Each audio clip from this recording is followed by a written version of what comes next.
ഇപ്പൊ ഇത്രയും കാലയളവിൽ ഇത്രയും പടങ്ങൾ പ്രൊഡ്യൂസ് ചെയ്ത് ഇപ്പൊ ആലോചിക്കുമ്പോൾ is it worth being A producer or how do you rate your self as a producer? Rate ചെയ്യണം ആസ് എ പ്രൊഡ്യൂസർ ഞാൻ 9 മാർക്സ് കൊടുക്കും എനിക്ക്.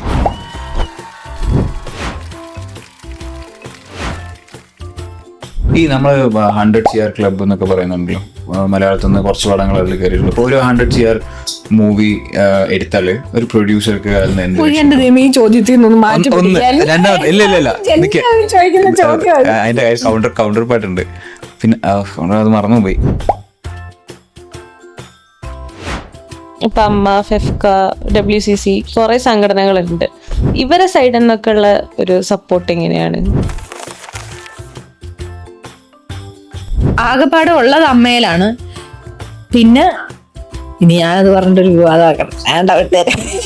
എന്നോട് എല്ലാവരും ചോദിക്കും അമ്മയില് മെമ്പർഷിപ്പ് ഇല്ലേ എന്ന് ചോദിക്കാറുണ്ട് എൻ്റെ അടുത്ത്. എനിക്ക് വേണ്ട. ഞാനിപ്പോ ലിറ്റിൽ ഹാർട്സ് ചെയ്ത സമയത്ത് ഇതിനകത്ത് ഒരുപാട് സ്ത്രീകൾ വർക്ക് ചെയ്തിരുന്നു. അപ്പൊ അവരൊക്കെ അവരുടെ അനുഭവങ്ങൾ ഷെയർ ചെയ്യുന്ന കേട്ടപ്പോഴാണ് ഞാൻ അറിയുന്നത് ഒരുപാട് മോശം കാര്യങ്ങൾ സിനിമയിൽ നടക്കുന്നുണ്ട്. പ്രതികരിക്കുന്ന സ്ത്രീകൾക്ക് എവിടെ സ്ഥാനം ഉണ്ടാവില്ല. പ്രതികരിക്കുന്നതും വളരെ കുറവായിട്ടാണോ ഇപ്പൊ സംഭവിക്കുന്നത്? അതായത് ഇപ്പം പ്രതികരിച്ചു കഴിഞ്ഞാൽ പിന്നെ സിനിമ കിട്ടില്ല, അല്ലെങ്കിൽ അത് കിട്ടില്ലല്ലോ, അതുകൊണ്ട് സൈലന്റ് ആയി നിൽക്കുന്നുണ്ട് ഒരുപാട് പേര്. ആസ് എ പ്രൊഡ്യൂസർ സാൻഡ്ര ഒരു പിശുക്കിയാണോ? ഒരാണ് എടുക്കുന്നതിന്റെ ഡബിൾ എഫേർട്ട് എടുത്താലേ ഒരു പെണ്ണിന് ഒരേ കാര്യമായിരിക്കും രണ്ടുപേരും ചെയ്യുന്നത്, പക്ഷെ ഒരാളുടെ എഫേർട്ട് ഡബിൾ ആയിരിക്കും. കാശ് കൊടുത്ത ആൾക്കാരെ കയറ്റുന്ന ടാക്സ്, പിന്നെ ഇതുപോലെ ബ്ലാക്ക് വൈറ്റ് ആക്കാൻ ആണുങ്ങൾക്ക് ഒരു സ്ത്രീയെ അംഗീകരിച്ചു കൊടുക്കാനായിട്ടുള്ള ഒരു ബുദ്ധിമുട്ടുണ്ട്.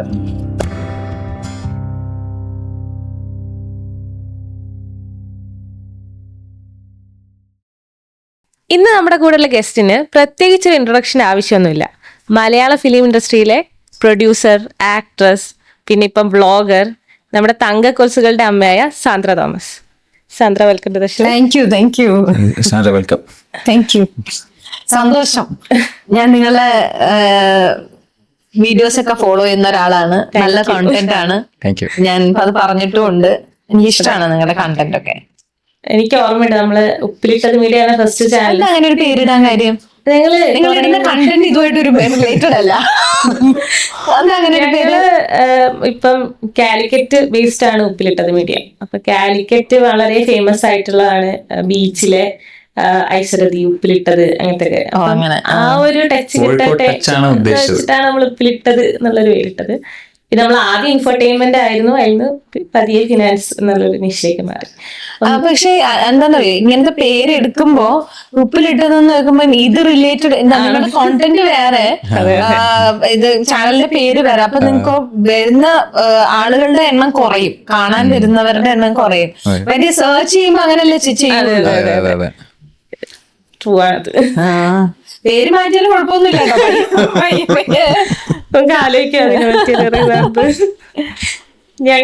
എനിക്ക് ഓർമ്മയുണ്ട്, മാം ഫസ്റ്റ് ഞങ്ങളിങ്ങനെ സ്റ്റാർട്ട് ചെയ്ത ഒരു ടൈമില് മാം നമ്മുടെ ഒരു റീഷെയർ ചെയ്തു സ്റ്റോറിയിലേക്ക്. ഏതായിരുന്നു കണ്ടന്റ്? എനിക്കിപ്പോ കറക്റ്റ് ഓർമ്മയില്ല. എനിക്ക് 2 years ബാക്ക്. അത് നമ്മൾ സ്റ്റാർട്ട് ചെയ്ത് കുറഞ്ഞ സമയം കൊണ്ടാണ് ഒരു സെലിബ്രിറ്റി സ്റ്റാറ്റസിലുള്ള ഒരാൾ വന്നിട്ട് അത് ഷെയർ ചെയ്യുന്നത്. അപ്പൊ നമുക്ക് ഭയങ്കര എക്സൈറ്റ്മെന്റ് ആയിരുന്നു. അപ്പൊ ശ്രീരാഗ് ചെയ്തിട്ടുണ്ടായിരുന്നു. അപ്പൊ ശ്രീരാഗ് നമ്മളെ മീറ്റിംഗിൽ പറഞ്ഞ ഇപ്പോഴും ഓർമ്മയുണ്ട്. അപ്പൊ അവിടുന്ന് ഒരു 2 years കഴിഞ്ഞ് ഇങ്ങനെ ഇരിക്കാൻ പറ്റുന്ന. ഞാൻ നിങ്ങളുടെ യൂട്യൂബ് അല്ല കണ്ടിരിക്കുന്നത്, ഞാൻ അപ്പൊ ഇൻസ്റ്റഗ്രാമിലെല്ലാം ഷോർട്ട് വീഡിയോസ് ആണല്ലോ. അപ്പം വളരെ ക്വിക്ക് ആയിട്ട് ഒരു ഇൻഫർമേഷൻ കൊടുക്കാൻ പറ്റുന്നെന്ന് പറയുന്നത് അത് നല്ലതാണല്ലോ. എനിക്ക് തോന്നുന്നു, ഞാൻ ശ്രീരാഗും എന്തോ സ്റ്റുഡിയോയിൽ ഇരുന്ന് സംസാരിക്കുക. എനിക്കൊരു നോട്ടിഫിക്കേഷൻ ഇങ്ങനെ ഫോണിൽ ഇങ്ങനെ, Sandra Thomas followed your page. അപ്പൊ ഈ സാന്ദ്ര ഇങ്ങനെയാണോ ഒന്നും കൂടി എടുത്ത് നോക്കി. അപ്പൊ ഞാൻ അന്ന് തന്നെ മെസ്സേജ് ചെയ്തു, താങ്ക് യു ഫോളോ ചെയ്തതിന്. അപ്പൊ എനിക്ക് തിരിച്ച് റിപ്ലൈ ചെയ്യുന്നു, നല്ല കണ്ടന്റ്സ് ആണെന്നൊക്കെ. ശരിക്കും അത് ഭയങ്കര റിപ്ലൈ അത് പക്ഷെ ഞങ്ങളുടെ ഇതില് ഞങ്ങൾ പറയും കാക്കക്കുയിലാണെന്ന്. ചില സമയത്ത് ഇവനാണ് ആണെങ്കിൽ ചിലപ്പോ ഞാൻ ആ പേജ് നോക്കുന്നെങ്കിൽ ഞാനായിരിക്കും റിപ്ലൈ കൊടുക്കുക. പറയും സൗണ്ട് വേണ്ടതും നെക്സ്റ്റ് ടൈം ഞാനുമാണെന്ന്. അങ്ങനെ ഞങ്ങൾ തമ്മ പറയാറുണ്ട്. സോ അത് ഭയങ്കര ഒരു ഹാപ്പിയസ്റ്റ് മൊമെന്റ് ആയിരുന്നു ഞങ്ങൾക്ക്. ഇപ്പൊ എത്ര വർഷമായി തുടങ്ങിയിട്ട്? 2 years. ഇപ്പൊ നിങ്ങൾ തുടങ്ങിയ കണ്ടന്റിൽ നിന്ന് മാറി ഇപ്പൊ ഇതിലേക്ക് വരാനായിട്ടുള്ള കാര്യം, ഇൻഫർടൈൻമെന്റിൽ നിന്ന് മാറി ഈ ഫിനാൻസിലേക്ക് വരാനുള്ള കാരണം എന്താ? ഫിനാൻസ് കുറച്ചും കൂടി നമുക്ക് ഇഷ്ടം ഇതാണെന്ന് പിന്നെ മനസ്സിലായി. അതായത് ഇങ്ങനത്തെ കോണ്ടന്റ് ചെയ്യാനാണ് നമുക്ക് എല്ലാവർക്കും ഇഷ്ടം എന്നുള്ളത്. ഇൻഫോർടൈൻമെന്റ് ആയിരുന്നു ആദ്യം വിചാരിച്ചിരുന്നത്, പക്ഷെ അത് പുൾ ഓഫ് ചെയ്യാനുള്ള വിഷമം, പിന്നെ അത് അതിലേക്കുള്ള ഇൻട്രസ്റ്റ് കുറവായി. സോ ഇങ്ങനെയുള്ള കാര്യങ്ങളിലേക്ക് എത്തിയതാണ്. പിന്നെ നമ്മളെടുത്ത് ഫിനാൻസ് നമ്മൾ കുറച്ച് കണ്ടന്റ്സ് ഒക്കെ അല്ലാതെ ചെയ്തപ്പോൾ കുറെ പേര് ഇങ്ങോട്ട് ഫിനാൻസ് കണ്ടന്റ് നമ്മൾ ഒരു ടെസ്റ്റ് പോലെ ചെയ്തപ്പോൾ അതിന് നല്ല റീച്ചും പിന്നെ കൊമന്റ്സ് ഒക്കെ വരാൻ തുടങ്ങി. അപ്പോൾ നമ്മുടെ സ്റ്റോറി കാര്യം. ഓക്കെ, അപ്പൊ സാന്ദ്ര ഇപ്പൊ നമ്മള് ഫിനാൻസിലേക്കൊക്കെ വന്ന കാര്യങ്ങൾ പറഞ്ഞു. സാന്ദ്ര ആക്ച്വലി ഭയങ്കര അഫ്ലുവന്റ് ആയിട്ടുള്ള ഫാമിലിയില് ജനിച്ചു. കോൺവെന്റിലൊക്കെ ആയിരുന്നു സ്കൂളിംഗ് ഒക്കെ ചെയ്യുന്നത്. അപ്പൊ അതിൽ നിന്ന്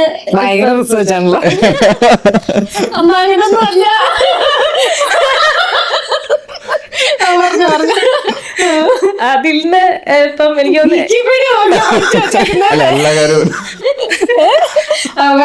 കോൺവെന്റിലല്ലായിരുന്നു സ്കൂൾ? നിന്നിട്ടുണ്ട്. അതെ. അപ്പൊ അതില് IAS കോച്ചിങ് എങ്ങനെ എന്തൊക്കെയോ IAS കോച്ചിങ് ഒത്തിരി അതിനൊക്കെ ശേഷമാണ്. അപ്പൊ അങ്ങനെ കോളേജൊക്കെ കഴിഞ്ഞു കഴിഞ്ഞിട്ട് പല കാരിയർ സ്ട്രീമിലേക്ക് പോവാൻ പറ്റിയായിരുന്നെങ്കിലും എന്തുകൊണ്ടാണ് അവസാനം സിനിമയിൽ തന്നെ എത്തിയത്? ഡെസ്റ്റിനി. അതായത് ഞാൻ സിനിമ ഒരിക്കലും, കാരണം എന്റെ പേരൻസിന് സിനിമ ഇഷ്ടമായിരുന്നു. അപ്പം ഒരു സിനിമയുടെ ഒരു കണക്ഷൻ കുഞ്ഞിലെ മുതലേ എനിക്കുണ്ട്. എന്റെ പപ്പയ്ക്ക് സിനിമ ഭയങ്കര ഇഷ്ടമായതുകൊണ്ട് പപ്പ ഈ സിനിമ മാഗസീൻസ് ഇങ്ങനെയുള്ള കാര്യങ്ങളൊക്കെ ഫോളോ ചെയ്യുന്ന ആളാണ്. അപ്പം എന്റെ മമ്മി ആദ്യമായിട്ട് പപ്പയുടെ ഫോട്ടോ കാണുന്നത് തന്നെ ഈ നാനായിക്കകത്ത് പണ്ട് മമ്മൂക്കയുടെ ഒക്കെ ഫോട്ടോ ഇപ്പൊ അത് വൈറലാ, അത് അങ്ങനെ വന്നേക്കുന്നത്. അതായത് നാനായിക്കകത്ത് അഭിനയിക്കാൻ താല്പര്യമുണ്ടെന്നും പറഞ്ഞിട്ട് ഇങ്ങനെ നിൽക്കുന്ന ഫോട്ടോ ഉണ്ട്. അതെല്ലാം എനിക്ക് തോന്നുന്നു നാനയുടെ എല്ലാ ആഴ്ചയിലും ഇതിടും, ഓരോരുത്തരെ ഇഷ്ടമുള്ള. അപ്പം അങ്ങനെ ആ ഫോട്ടോ ആണ് മമ്മി ആദ്യം കാണുന്നത്. അപ്പം പപ്പയുടെ സിസ്റ്റർ കൊണ്ട് കാണിച്ചു കൊടുത്ത ആ ഫോട്ടോ കാണുന്നത്. പപ്പയ്ക്കും മമ്മിക്കും ഇങ്ങനെ സിനിമയോട് താല്പര്യമുണ്ട്. അങ്ങനെ കൊച്ചിൽ എന്നെ അഭിനയിപ്പിച്ചിട്ടുമുണ്ട്. അപ്പൊ ഞാൻ ഫസ്റ്റ് മൂവി അല്ലല്ല, ഫസ്റ്റ് മൂവി ചെപ്പ് കിളിക്കണ ചങ്ങാതി.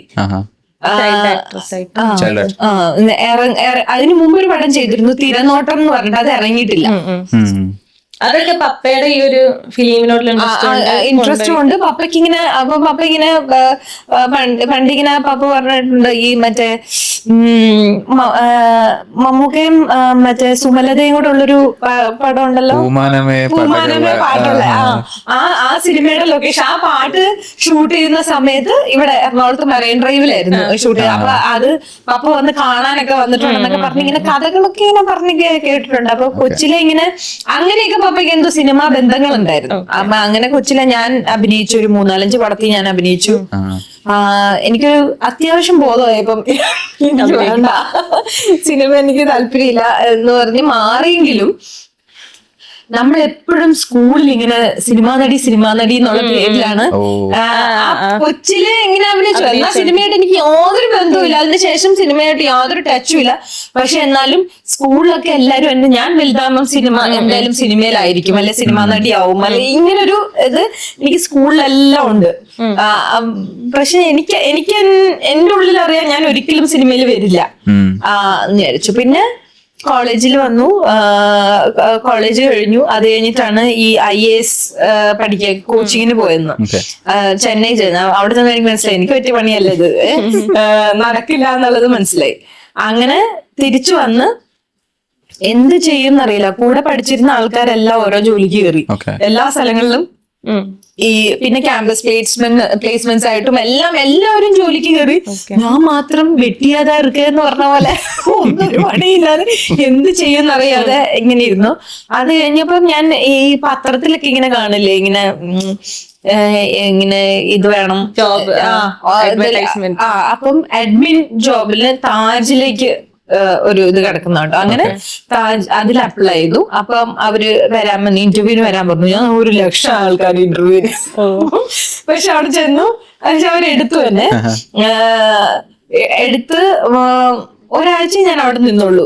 അതിന്റെ കാരണം എന്ന് വെച്ചാൽ ഈ ആ ട്രെയിനിങ് പീരീഡിൽ തന്നെ ഒരു ദിവസം അപ്പൊ ഇവര് ഫ്രണ്ടിലാണല്ലോ ഫസ്റ്റ് തരുന്നത്, ഈ ഫ്രണ്ട് ഓഫീസിലാണ് അവര് റിസപ്ഷനിലാണ് തരുന്നത്. അപ്പൊ ഞാൻ റിസപ്ഷനിൽ നിൽക്കുന്ന സമയത്ത് പെട്ടെന്ന് എന്റെ ക്ലാസ്മേറ്റ്, അതായത് എന്റെ കൂടെ പഠിച്ചിരുന്ന എന്റെ അടുത്തിരുന്ന് ഞങ്ങൾ തമ്മിൽ വളരെ എല്ലാ കാര്യത്തിലും ഡാൻസിലും പാട്ടിലും എല്ലാ കാര്യത്തിലും കോമ്പറ്റീഷൻ ആയിരുന്നു. അപ്പം എന്നാ എന്റെ ബെസ്റ്റ് ഫ്രണ്ടുമാണ്. അപ്പം പുള്ളിക്കാരത്തി കേറി വരുമ്പം ഹലോ വെൽക്കം ടു താജ് പറഞ്ഞോട്ട് പോയി ചന്ദ്രകൂടിയൊക്കെ തൊട്ടുകൊടുത്ത് അതോടുകൂടി ഞാൻ മേലെ ഞാൻ ഈ പരിപാടിക്കില്ല. അത് ഭയങ്കര എംബാരസിംഗ് മൊമെന്റ് ആണ്. കൂടെ പഠിച്ചിട്ട് നമ്മുടെ ഫ്രണ്ടിന് പോയി ചന്ദ്രകൂടിയൊക്കെ തൊട്ട് കൊടുത്തോണ്ട് വെൽക്കം ടു താജ് ഹോട്ടൽ എന്നൊക്കെ പറഞ്ഞു പറയുന്നത്. അത് ഞാൻ അതോടുകൂടി എനിക്കത് പറ്റില്ല. അങ്ങനെയാണ് മൂവിയിലേക്ക് എത്തുന്നത് അല്ലേ? അല്ല, അപ്പൊ ഞാൻ വിചാരിച്ചു എനിക്ക് സ്വന്തമായിട്ട് എന്തെങ്കിലും ചെയ്യണം. അങ്ങനെ എനിക്ക് സ്വന്തമായിട്ട് ചെയ്യണമെന്ന് ചോദിക്കും എന്ത് ചെയ്യണമെന്ന് എനിക്കറിയില്ല. അങ്ങനെ ആകെ ബ്ലാങ്ക് ആയിട്ട് ഇരിക്കുന്ന സമയം ഞാൻ ആലോചിച്ച് എന്നാ എനിക്ക് സ്പാ തുടങ്ങാം. എനിക്ക് സ്പായോട് അന്നിങ്ങനെ സ്പാ ഇങ്ങനെ ഇവിടെ കേരളത്തിലേക്ക് ഇങ്ങനെ ആയി വരുന്ന ഒരു സമയമായിരുന്നു. സ്പാ തുടങ്ങാൻ അപ്പൊ ഞാൻ ചുമ്മാ സ്പാ തുടങ്ങിയ ആര് വരാനാ എന്റെ ഇതില്ല. അപ്പൊ ഞാൻ VLCCയുടെ സ്പാ പോയി പഠിച്ചു. പഠിച്ചു കഴിഞ്ഞപ്പോ ഇപ്പൊ ഞാൻ ഒരു ഇതൊക്കെ തുടങ്ങാനുള്ളൊരു ആയപ്പോ ഞാൻ ഓർത്തു ചുമ്മാ തുടങ്ങിയപ്പോ വരുമ്പം തൊട്ട് ആള് വരണമല്ലോ തുടങ്ങുമ്പോൾ തൊട്ട്. അപ്പൊ ഞാൻ ഓക്കെ എന്നാ ഒരു ആങ്കറിങ്ങോ അങ്ങനെ എന്തെങ്കിലും ചെയ്യാം എന്ന് വിചാരിച്ചിട്ട് 4 പേര് അറിയണമല്ലോ. അപ്പൊ ഇന്ന ആളുടെ ഇപ്പൊ നമ്മള് തന്നെ ഇപ്പൊ ശോഭാ കുഞ്ചന്റെ ബ്യൂട്ടി പാർലർ ആണെന്ന് പറഞ്ഞിട്ട് എറണാകുളത്ത് ലിവിങ് സ്റ്റൈലിൽ പൊയ്ക്കൊണ്ടിരുന്ന ഒരു സമയമുണ്ട് എല്ലാവരും. അപ്പൊ അവിടെ വരുമ്പോ സിനിമാ നടികളെ കാണാമല്ല അങ്ങനെ ഒക്കെ ഉള്ള ഇതില്ല. അപ്പൊ ഞാൻ അങ്ങനെ ഓക്കെ ആങ്കർ ചെയ്യാൻ തീരുമാനിച്ച് ഞാൻ സൂര്യ TV ചെല്ലുന്നു. അപ്പം അവിടെ അവർ ഓഡിഷൻ എടുക്കുന്നു. ഓഡിഷൻ എടുത്തു കഴിഞ്ഞപ്പോ എനിക്ക് അവര് ഓക്കെ പറഞ്ഞു. അവര് ഓക്കെ പറഞ്ഞു. എന്നെ സെലക്ട് ചെയ്ത് കഴിഞ്ഞ് കഴിഞ്ഞപ്പം എന്റെ ഉള്ളിൽ നിന്നൊരു കോളിങ് എനിക്കിതല്ല ചെയ്യണ്ടേ എന്നുള്ളൊരു. അപ്പൊ ഞാൻ അവരോട് പറഞ്ഞു ഞാൻ ചെയ്യുന്നില്ല, എനിക്ക് ഞാൻ പോവാ, ഞാൻ ചെയ്യുന്നില്ല എന്ന് പറഞ്ഞിട്ട് പോയി. അപ്പൊ അവര് പറഞ്ഞു ഞങ്ങളുടെ VP ഒന്ന് കണ്ടിട്ട് പൊക്കോളൂ. അപ്പം VPയുടെ അടുത്ത് VP എന്നെ കൺവിൻസ് ചെയ്യാൻ വേണ്ടിയിട്ടാണ് VPനെ കാണാൻ പറയുന്നത്, അതായത് ഈ ആങ്കറിങ്ങിന് വേണ്ടിയിട്ട്. അപ്പം ശരി എന്നാ ഞാൻ കണ്ടിട്ട് എന്തായാലും ഇവിടം വരെ വന്നാലും കണ്ടിട്ട് പോകാന്ന് പറഞ്ഞിട്ട് VPയെ കാണാൻ VP ആണ് വിജയ് ബാബു, അന്ന് സൂര്യ TVയുടെ വൈസ് പ്രസിഡന്റ് ആയിരുന്നു. അപ്പം ഞാൻ വിജയ് പോയി കണ്ടു. അപ്പം എന്നോട് എന്റെ താല്പര്യമില്ല, ഇത് ചെയ്യാൻ താല്പര്യമില്ല. അപ്പൊ ഞാൻ പറഞ്ഞില്ല എനിക്ക് ഇതല്ല ചെയ്യണ്ടേ, ഞാൻ തന്നെ സ്വന്തമായിട്ട് ഒരു ബിസിനസ് ചെയ്യാനുള്ള പ്ലാനിലാണ് എന്ന് പറഞ്ഞു. അപ്പം അങ്ങനെ സ്വന്തമായിട്ട് എന്തെങ്കിലും ചെയ്യാനാണ്. എന്നാൽ ഞങ്ങളുടെ ഇവിടെ പോകാൻ കിടക്കുന്ന കുറെ സ്ലോട്ട് ഉണ്ട്, അതൊക്കെ കൊണ്ടുപോയി വിറ്റുമെന്ന് പറഞ്ഞു. അപ്പം ഞാൻ പറഞ്ഞു സ്ലോട്ടോ അതെന്താ സാധനം എന്ന് ചോദിച്ചു. അപ്പം എനിക്കിതെന്താ സംഭവം ഒന്നും പിടുത്തം കിട്ടിയില്ല. അപ്പം പറഞ്ഞ നമുക്കിങ്ങനെ രാവിലെ ഏർലി മോർണിംഗ് കുറെ സ്ലോട്ടുകൾ ഉണ്ട്. അത് ഇവിടുത്തെ മാർക്കറ്റിംഗ് ടീമിന് വിൽക്കാൻ പറ്റാതെ കിടക്കുന്ന സ്ലോട്ട്സ് ആണ്. അപ്പൊ പറ്റുകയാണെങ്കിൽ പ്രോഗ്രാം അതായത് 6 തൊട്ട് 6:30 വരെ, 7 തൊട്ട് 7:30 വരെ അതൊരു സ്ലോട്ടാണ്. ആ ടൈമിൽ എന്ത് പ്രോഗ്രാം അവർ സാധാരണ ഇടുന്നതെന്ന് പറഞ്ഞാൽ റിപ്പീറ്റ് ചെയ്യുക, തലേദിവസം പരിപാടികൾ റിപ്പീറ്റ് ചെയ്യുക, അല്ലെങ്കിൽ ഫിലിം സോങ്സ് ഇടുക, അല്ലെങ്കിൽ കോമഡി സീൻസ് ഇടുക, ഇങ്ങനെയൊക്കെ. അപ്പം അത് വേണമെങ്കിൽ കൊണ്ടുപോയി വിറ്റു എന്ന് പറഞ്ഞോണ്ട് അപ്പൊ എന്നെ ഒഴിവാക്കാൻ വേണ്ടി പുള്ളി പറഞ്ഞ് വിട്ടൊരു സാധനമാണ്. ഞാൻ ഓർത്തു ഈ സാധനം ഞാൻ ഇത് എവിടെ കൊണ്ട് കൊടുക്കും.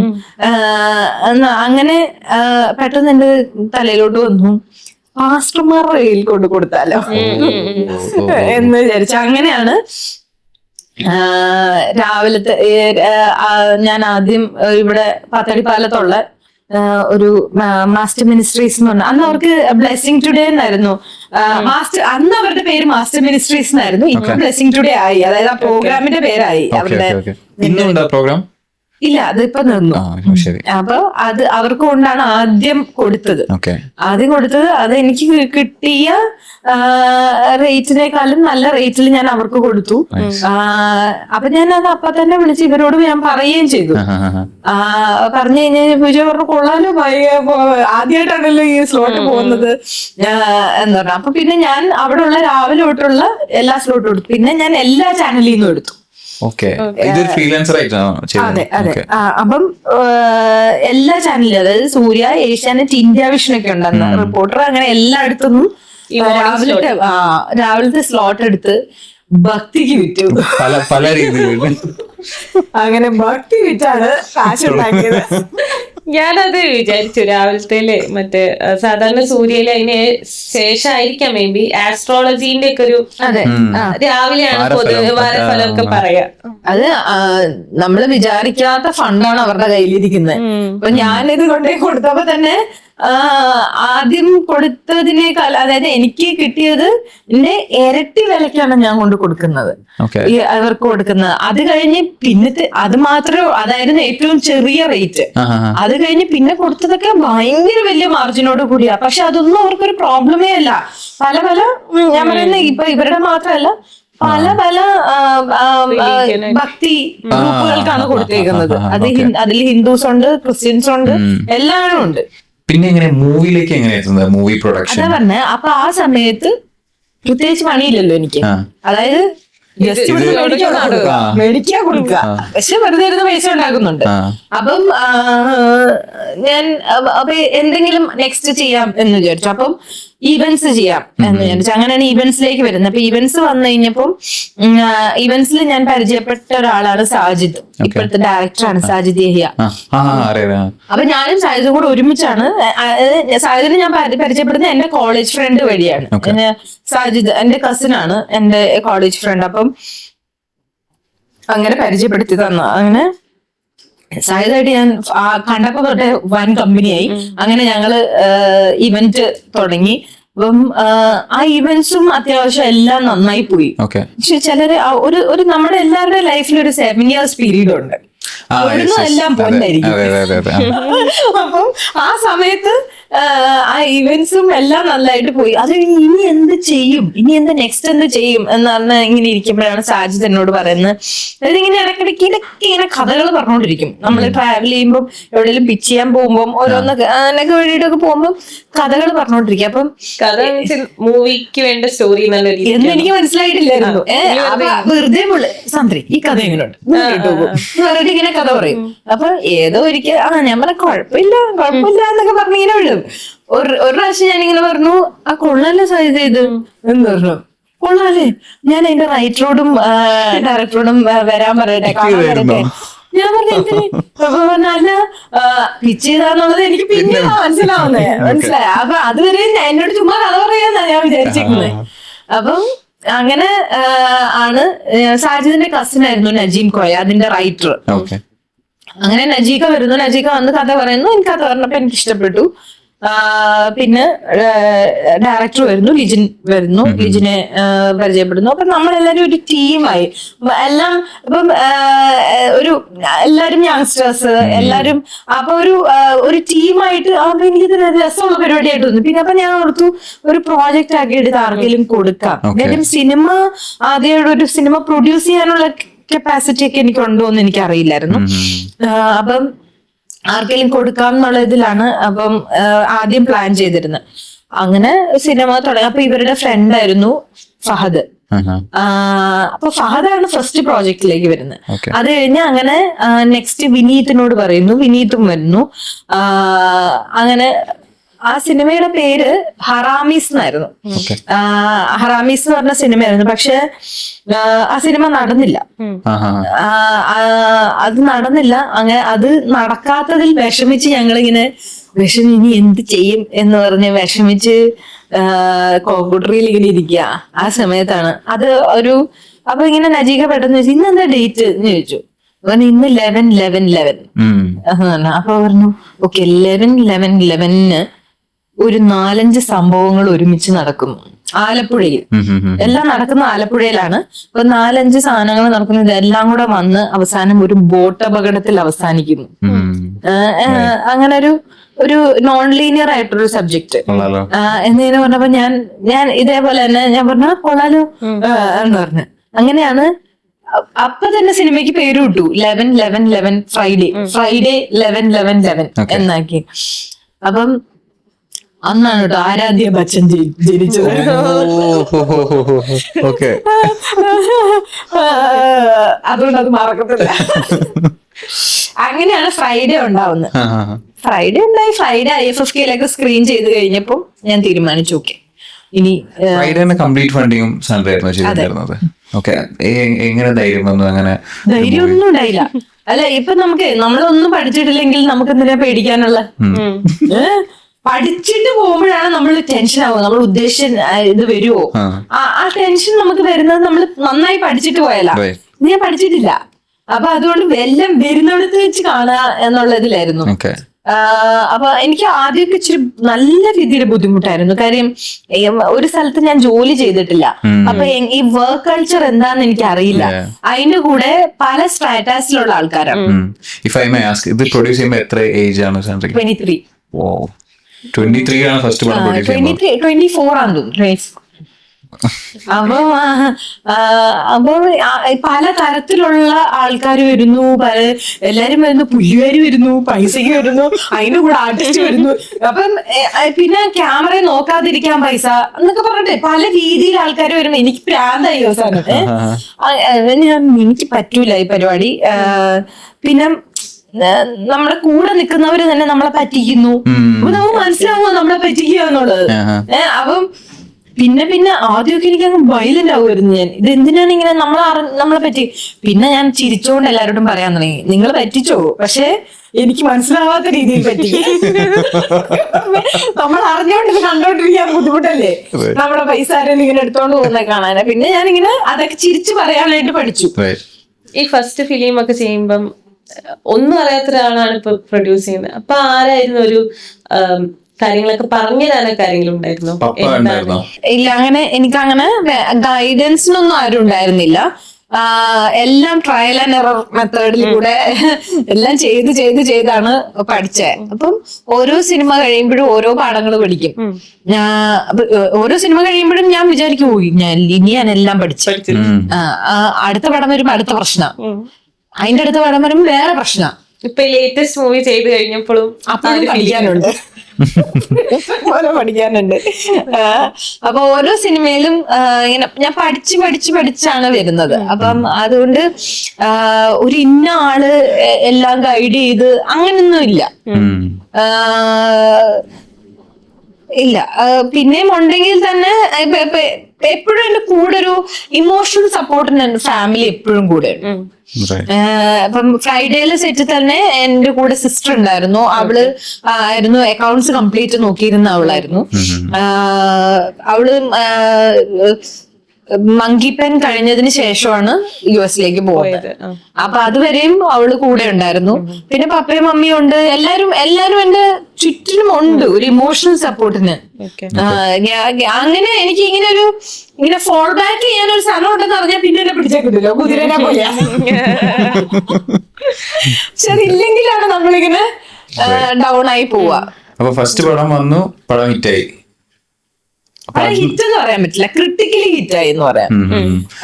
അത് ഒരു തിയേറ്ററിക്കൽ ഭയങ്കര ഇതൊന്നും ആയിരുന്നില്ല. പക്ഷെ ഒരു ആ സമയത്ത് ട്രാഫിക്കും ഒരു ന്യൂ വേവിന്റെ സമയമായിരുന്നു. അപ്പം നോൺ ലീനിയർ സിനിമ, ഒരു ഫ്രഷ്നെസ് ഉണ്ടായിരുന്നു സബ്ജക്ട്, എന്നാ ഒരു കണക്ഷൻ ഉണ്ടായിരുന്നു നാടിനോടും മണ്ണിനോടും എല്ലാത്തിനോടും സാധാരണക്കാരോടും ഒക്കെ ഒരു കണക്ഷനും ഉള്ള സാധനമായിരുന്നു. ആസ് എ പ്രൊഡ്യൂസർ അത് സക്സസ്ഫുൾ ആയിരുന്നു in terms of money? Yes ആയിരുന്നു. ഒരുപാട് കാശ് ഉണ്ടാക്കി. എല്ലാ പടവും വലിയ കുഴപ്പമില്ലാതെ എനിക്ക് പ്രശ്നങ്ങളൊന്നും ഇതുവരെ സംഭവിച്ചിട്ടില്ല. അപ്പൊ ഇപ്പോ 10ഓളം പടങ്ങൾ പ്രൊഡ്യൂസ് ചെയ്തില്ലേ? അതിൽ കൂടുതൽ 10 കൂടി ചെയ്തിട്ടുണ്ട്. Sorry, Wikipedia. സോ ഇപ്പൊ ഇത്രയും കാലയളവിൽ ഇത്രയും പടങ്ങൾ പ്രൊഡ്യൂസ് ചെയ്ത് ഇപ്പൊ ആലോചിക്കുമ്പോ is it worth being a producer, or how do you rate yourself as a producer? എനിക്ക് പ്രൊഡ്യൂസർ ആയതിൽ ഒരുപാട് അഭിമാനിക്കുന്ന ഒരാളാണ് ഞാൻ. എനിക്ക് ഭയങ്കര ഇഷ്ടമാണ്. അതുകൊണ്ടാണ് എന്നോട് എല്ലാവരും ചോദിക്കും അമ്മയില് മെമ്പർഷിപ്പ് ഇല്ലേ എന്ന് ചോദിക്കാറുണ്ട് എൻ്റെ അടുത്ത്. എനിക്ക് വേണ്ട, എനിക്ക് പ്രൊഡ്യൂസേഴ്സ് അസോസിയേഷന്റെ മെമ്പർഷിപ്പ് മതി.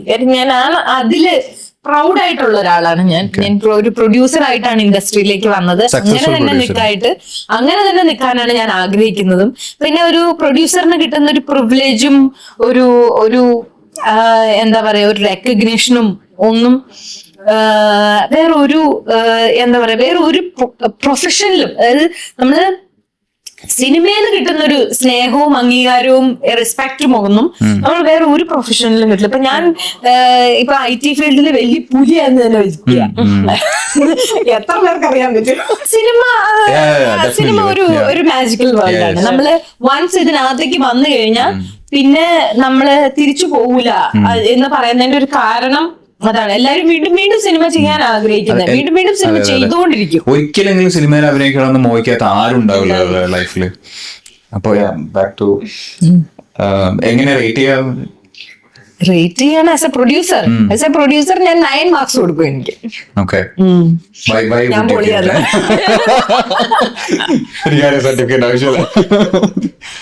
അല്ല, ഞാൻ വളരെ സ്ട്രോങ് ആയിട്ട് ഡിസിഷൻ എടുക്കുന്ന, വളരെ സെറ്റിൽ എല്ലാ കാര്യത്തിലും ഇടപെടുന്ന, എന്നാ എന്താ പറയാ ഒരു സിനിമയുടെ ത്രൂ ഔട്ട് ഒരു സിനിമയ്ക്ക് ഇപ്പം അതിന്റെ സക്സസോ ഫെയിലിയറോ ഒന്നും എന്നെ എഫക്ട് ചെയ്യാറില്ല. ആ സിനിമയുടെ കൂടെ നിൽക്കുക, ആ പ്രോസസ് എൻജോയ് ചെയ്യുക എന്നുള്ള കാര്യങ്ങളാണ് ഞാൻ ചെയ്യാറ്. അപ്പൊ അത് ഞാൻ thoroughly എൻജോയ് ചെയ്യുന്ന ഒരാളാണ്. ഞാനത് ആസ് എ പ്രൊഡ്യൂസർ ഞാനൊരു സക്സസ്ഫുൾ പ്രൊഡ്യൂസറാണ്. ഓക്കെ. പക്ഷെ എന്നിരുന്നാൽ പോലും ഞാൻ ചോദിക്കട്ടെ, ഒരു പടം നമ്മൾ ഹിറ്റ് ആവുമെന്ന് വിചാരിച്ചിട്ട് ഹിറ്റ് ആവാതെ പോയ ചില പടങ്ങൾ ഉണ്ടാവുമല്ലോ കരിയറിൽ. അപ്പൊ അങ്ങനെ വരുന്ന സമയത്ത് നമ്മൾ അത് ഇമോഷണലി ഫൈനാൻഷ്യലി ഒക്കെ നമ്മൾ ഒരു സ്റ്റേറ്റിലേക്ക് എത്തിക്കില്ല. Like I shouldn't have done this, അങ്ങനെയൊക്കെ തോന്നിയിട്ടുണ്ടോ? തോന്നിയിട്ടില്ല. അത് കാര്യം ആ സിനിമ എടുത്ത് അതാ ഞാൻ പറഞ്ഞത്, അതിന്റെ സക്സസോ ഫെയിലിയറോ എന്നെ എഫക്ട് ചെയ്യാറില്ല. എന്നെ ആ ഒരു ദിവസം, അതായത് പടം ഇറങ്ങിക്കഴിഞ്ഞാൽ നമ്മൾ ഉദ്ദേശിച്ച രീതിയിൽ ആളുകൾ അത് എടുക്കുന്നില്ല എന്ന് കാണുമ്പോൾ നമുക്കൊരു വിഷമം വരും ആ ദിവസങ്ങളില്. അത് കഴിഞ്ഞു അതിൽ നിന്ന് മുന്നോട്ട് പോവുക എന്നുള്ളതാണ്. പിന്നെ നമ്മൾ അയ്യോ ഞാൻ അങ്ങനെ ചെയ്യായിരുന്നല്ലോ ഇങ്ങനെ ചെയ്യായിരുന്നു എന്നൊന്നും ആലോചിച്ചിട്ട് കാര്യമില്ലല്ലോ. പിന്നെ നമ്മൾ ഓരോ സമയത്തും ആ സിനിമയ്ക്ക് എന്താണോ വേണ്ടത് എന്ന് നമുക്ക് കറക്റ്റ് എന്ന് തോന്നിയ ഡിസിഷൻസ് ആണ് നമ്മൾ എടുത്തു പോയേക്കുന്നത്. പിന്നെ അതിന്റെ പേരിൽ നമ്മൾ തിരിഞ്ഞിരുന്ന് ആലോചിച്ചു അയ്യോ ഞാൻ അങ്ങനെ ചെയ്യണ്ടായിരുന്നു ഇങ്ങനെ ചെയ്താൽ മതിയായിരുന്നു എന്ന് പറഞ്ഞിരുന്ന് ചിന്തിച്ച് സമയം കളഞ്ഞിട്ട് കാര്യമില്ല. അതുകൊണ്ട് മുന്നോട്ട് പോവാ എന്നുള്ള ഇതേ ഉള്ളൂ. അപ്പൊ ചില പടങ്ങള്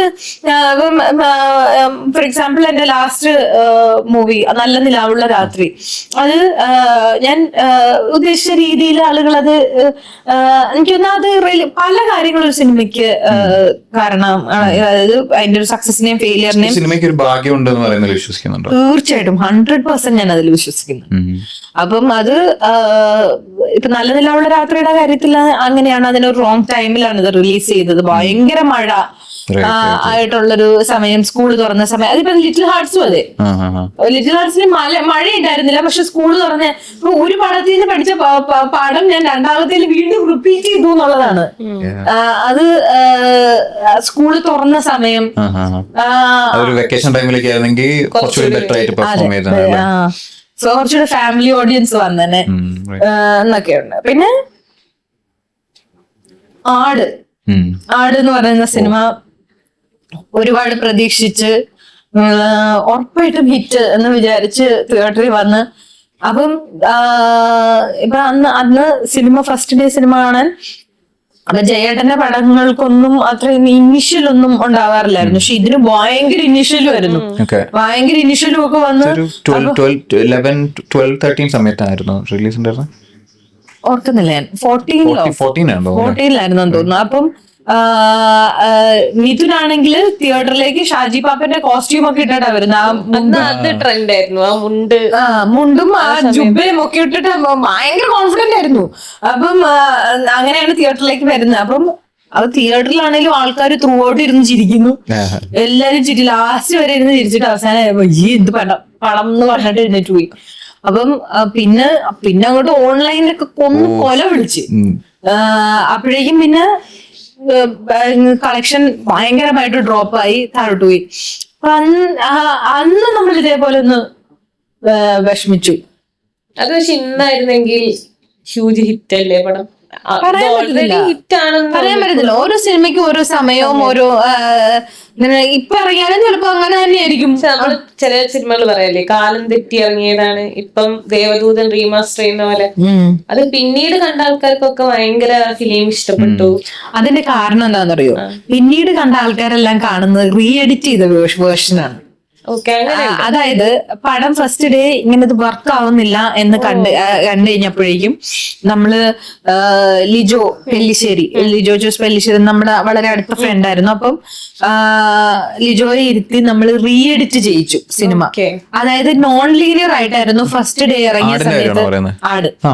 അപ്പം നോൺ ലീനിയർ ആയിട്ടായിരുന്നു ആ സിനിമ ഉണ്ടായിരുന്നത്. അപ്പൊ അത് ആളുകൾക്ക് മനസ്സിലായില്ല, എന്താണ് കണക്ഷൻ കിട്ടിയില്ല.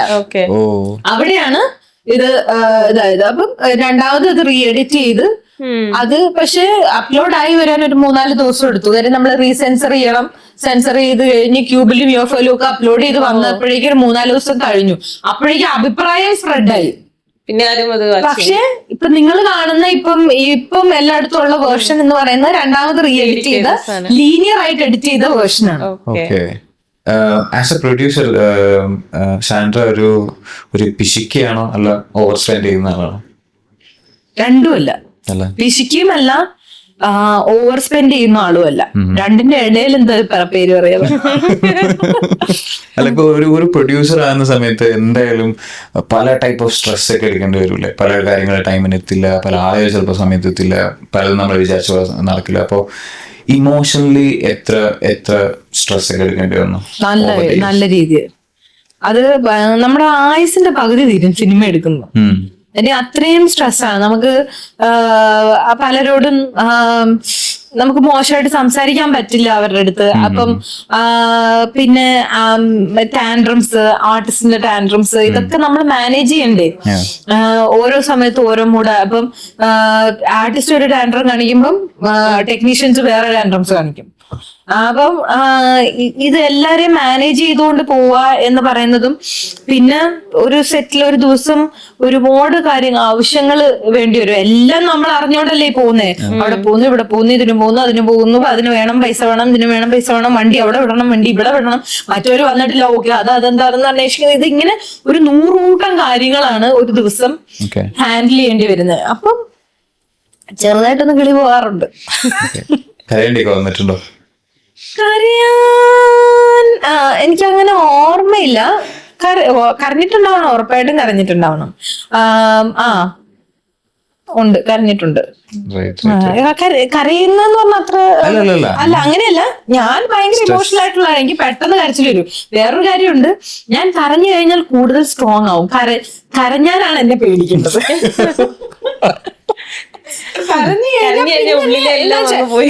ഞാൻ എന്റെ വെന്റ് ഔട്ട് ചെയ്ത് കഴിഞ്ഞു കഴിഞ്ഞാൽ പിന്നെ എന്റെ സ്ട്രോങ് ഡിസിഷൻസ് ആയിരിക്കും. അതുവരെ ഞാൻ വേണോ വേണ്ടയോ ഈ ഒരു പേടിയും ഇതൊക്കെ ഉണ്ട്. എനിക്കൊന്നും മിക്ക പെൺകുട്ടികൾക്കും ഈ സാധനമുണ്ട്. കരഞ്ഞു കഴിഞ്ഞ് കഴിഞ്ഞാൽ കുറച്ചൊക്കെ കരഞ്ഞു റിലേഷൻഷിപ്സ് തന്നെ എടുത്തു നോക്കും. കുറച്ച് അപ്പൊ ഒരു റിലേഷൻഷിപ്പ് ബ്രേക്ക് ആയി കഴിഞ്ഞാൽ കുറച്ച് ഇരുന്നൊന്ന് കരഞ്ഞൊക്കെ കഴിയുമ്പോഴേക്കും സെറ്റ്. പിന്നെ മീമ് ഇറങ്ങിയിട്ടുണ്ട്. ആണുങ്ങൾ അങ്ങനല്ല, കഴിയില്ല, കുറച്ച് കഴിയുമ്പോഴാണ് എഫക്ട് ചെയ്യാൻ.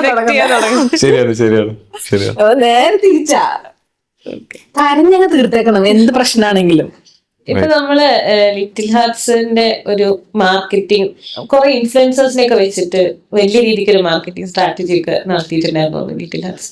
അപ്പൊ അതിലേക്ക് എത്രത്തോളം സാന്ദ്ര ലൈക്ക് ഒരു സ്ക്രിപ്റ്റ് കേട്ടിട്ട് അതിന്റെ ഒരു മാർക്കറ്റിംഗ് അല്ലെങ്കിൽ ആളുകളുടെ അടുത്തേക്ക് സിനിമ എത്തുന്നവരെ എന്തൊക്കെ കാര്യങ്ങൾ ഓവർസീ ചെയ്യാൻ കോൺട്രിബ്യൂട്ട് ചെയ്തിട്ടുണ്ട്? കുറെ ആൾക്കാരെ വെച്ചിട്ട് ഒത്തിരി കൂടിപ്പോയി. ഒരുപാട് എനിക്ക് എവിടെ നോക്കിയാലും നമ്മുടെ കണ്ടന്റ് തന്നെ ആൾക്കാർ തന്നെ ബോറടിച്ചു. ലിറ്റിൽ ആർട്സ് ജൂൺ 7th എന്നൊക്കെ പറഞ്ഞ് കാണുന്ന ഒത്തിരി പേരെ വെച്ച് എനിക്കത് ചെയ്ത് കഴിഞ്ഞു കഴിഞ്ഞപ്പം ആർട്ടിസ്റ്റ് ആണെങ്കിലും ഭയങ്കരമായിട്ട് ക്ഷീണിച്ചു. ഇത്രയും പേരുടെ കൂടെ ചെയ്യുന്ന ഒരുപാട് ആൾക്കാർ പിന്നെ ഇപ്പൊ എനിക്ക് മനസ്സിലായി അത് വേണ്ടായിരുന്നു. പിന്നെ ഇപ്പം ഇൻഫ്ലുവൻസേഴ്സിന്റെ കൂടെ ആർട്ടിസ്റ്റിനെ നിർത്തി ഇങ്ങനെ അവരെ അങ്ങോട്ടും ഇങ്ങോട്ടും കളിയാക്കിയും ഇങ്ങനെയൊക്കെ ചെയ്യുന്ന സമയത്ത് ഈ ആർട്ടിസ്റ്റ് നമ്മൾ കാണുന്ന ഒരു വാല്യൂ ഉണ്ടല്ലോ, അത് പോവാണ്. അവരുടെ ഒരു അതിനാണല്ലോ അവർ ആ പ്രൈസ് വാങ്ങുന്നത്. അതായത് അവര് റീച്ചബിൾ അല്ലാതിരിക്കുക, ആക്സസിബിൾ അല്ലാതിരിക്കുക എന്നുള്ളതാണ് ഒരു ആർട്ടിസ്റ്റ് ശരിക്കും വേണ്ടതെന്ന് എനിക്ക് ഇത് കഴിഞ്ഞപ്പോ എനിക്ക് മനസ്സിലായി. കൂടുതൽ അവൈലബിൾ ആയ ഒരു ആർട്ടിസ്റ്റിന് ആർക്കും ഒരു വില ഉണ്ടാവില്ല. എനിക്ക് തോന്നുന്നു ഇപ്പൊ നമുക്ക് നയൻതാരയ്ക്കൊക്കെ എന്താ എത്ര വാല്യൂ ഒരു പരസ്യവും ചെയ്യാത്തതുകൊണ്ടാണ്. ഡെയിലി കാണുന്ന അല്ലെങ്കിൽ എപ്പോഴും എപ്പോഴും കണ്ടുകൊണ്ടിരിക്കുന്ന ഒരാളോട് നമുക്ക് ഒരു വിലയും ഉണ്ടാവില്ല. നമ്മള് വീട്ടിലുള്ളവരോട് എങ്ങനെയാണ്? അത് തന്നെ നമ്മള് എപ്പോഴും ഉണ്ടല്ലോ, നമ്മളെ ലോകം മുഴുവൻ അംഗീകരിച്ചാലും നമ്മുടെ വീട്ടിലുള്ളവർ നമ്മളെ അംഗീകരിക്കില്ല. പിന്നെ നമ്മൾ അംഗീകരിക്കാത്ത ആൾക്കാരായിരുന്നു നമ്മുടെ സ്വന്തം നാട്ടിലുള്ള ആൾക്കാർ, അടുത്തറിയാവുന്ന ആൾക്കാരാണ് ഇത് ചെയ്യാതിരിക്കുക. ലാസ്റ്റ് സിനിമ പഠിച്ച ലെസൺ അല്ല, ലാസ്റ്റ് സിനിമ ഒത്തിരി കാര്യങ്ങൾ പഠിച്ചിട്ടുണ്ട്. പക്ഷെ ഈ മാർക്കറ്റിങ്ങില് ഇത് വേണ്ടിയിരുന്നില്ല എന്ന് എനിക്ക് തോന്നി. ഓവർഡൂ ചെയ്തു. സ്ക്രിപ്റ്റ് മുതൽ മാർക്കറ്റിംഗ് വരെ എല്ലാത്തിലും ഞാൻ ഇടപെടാറുണ്ട്. എല്ലാത്തിലും കൈയിട്ട് വരുന്നുണ്ട്. പക്ഷെ അതുകൊണ്ട് തന്നെ ഇപ്പം ഒരാള് ഒരു എന്ത് പറ്റി ഇത് അതുകൊണ്ടാണ് എനിക്കിപ്പോ അതിലൊരു ഫെയിലിയർ ആയാൽ പോലും എനിക്ക് ദുഃഖമില്ലാത്തത് എന്തുകൊണ്ടാണ്, ഞാൻ അതിന് ഇൻവോൾവ് ആയിരുന്നു. അതുകൊണ്ട് തന്നെ എനിക്ക് ദുഃഖമില്ലാത്തത്. ഇനി ഓക്കെ, അതിനൊരു വിധി ഉണ്ടായിരുന്നു, അത് വന്നു. ഇനി ഓക്കെ, നെക്സ്റ്റ് കാര്യത്തിലേക്ക് പോവാ എന്നുള്ളതാണ്. വിഷമിച്ചിരുന്നിട്ട് കാര്യമില്ല. ഞാൻ എന്റെ മൈൻഡിനെ തന്നെ ഞാൻ ഷട്ട് ഡൗൺ ചെയ്യും. ഇപ്പൊ എന്തെങ്കിലും ഒരു പ്രശ്നം വന്നു, ഇത് വന്നു, ഓക്കെ, ഒന്ന് വിഷമിച്ചു, ശരിക്കും ഒന്ന് വിഷമിച്ചു. അതിനുശേഷം കംപ്ലീറ്റ്ലി കട്ട് ഓഫ് ചെയ്യും. ഇതിൽ നിന്നെല്ലാം കട്ട് ഓഫ് ചെയ്ത് ഞാൻ ഇതൊന്നുമില്ല ചിലപ്പോൾ ട്രാവൽ ചെയ്യും പിള്ളേരുമായിട്ട്. എനിക്ക് എപ്പോഴും എന്റെ ഫാമിലി ആയിട്ട് ഇരിക്കുന്നതാണ്, അവരുമായിട്ട് ട്രാവൽ ചെയ്യാനൊക്കെയാണ് ഇഷ്ടം. അപ്പം വൻ പ്രശ്നത്തിൽ കൂടെ ഒക്കെ പോകുന്ന സമയത്തായിരിക്കും ഞാൻ ചിലപ്പോൾ ചില്ല് ചെയ്ത് നടക്കുന്നത്.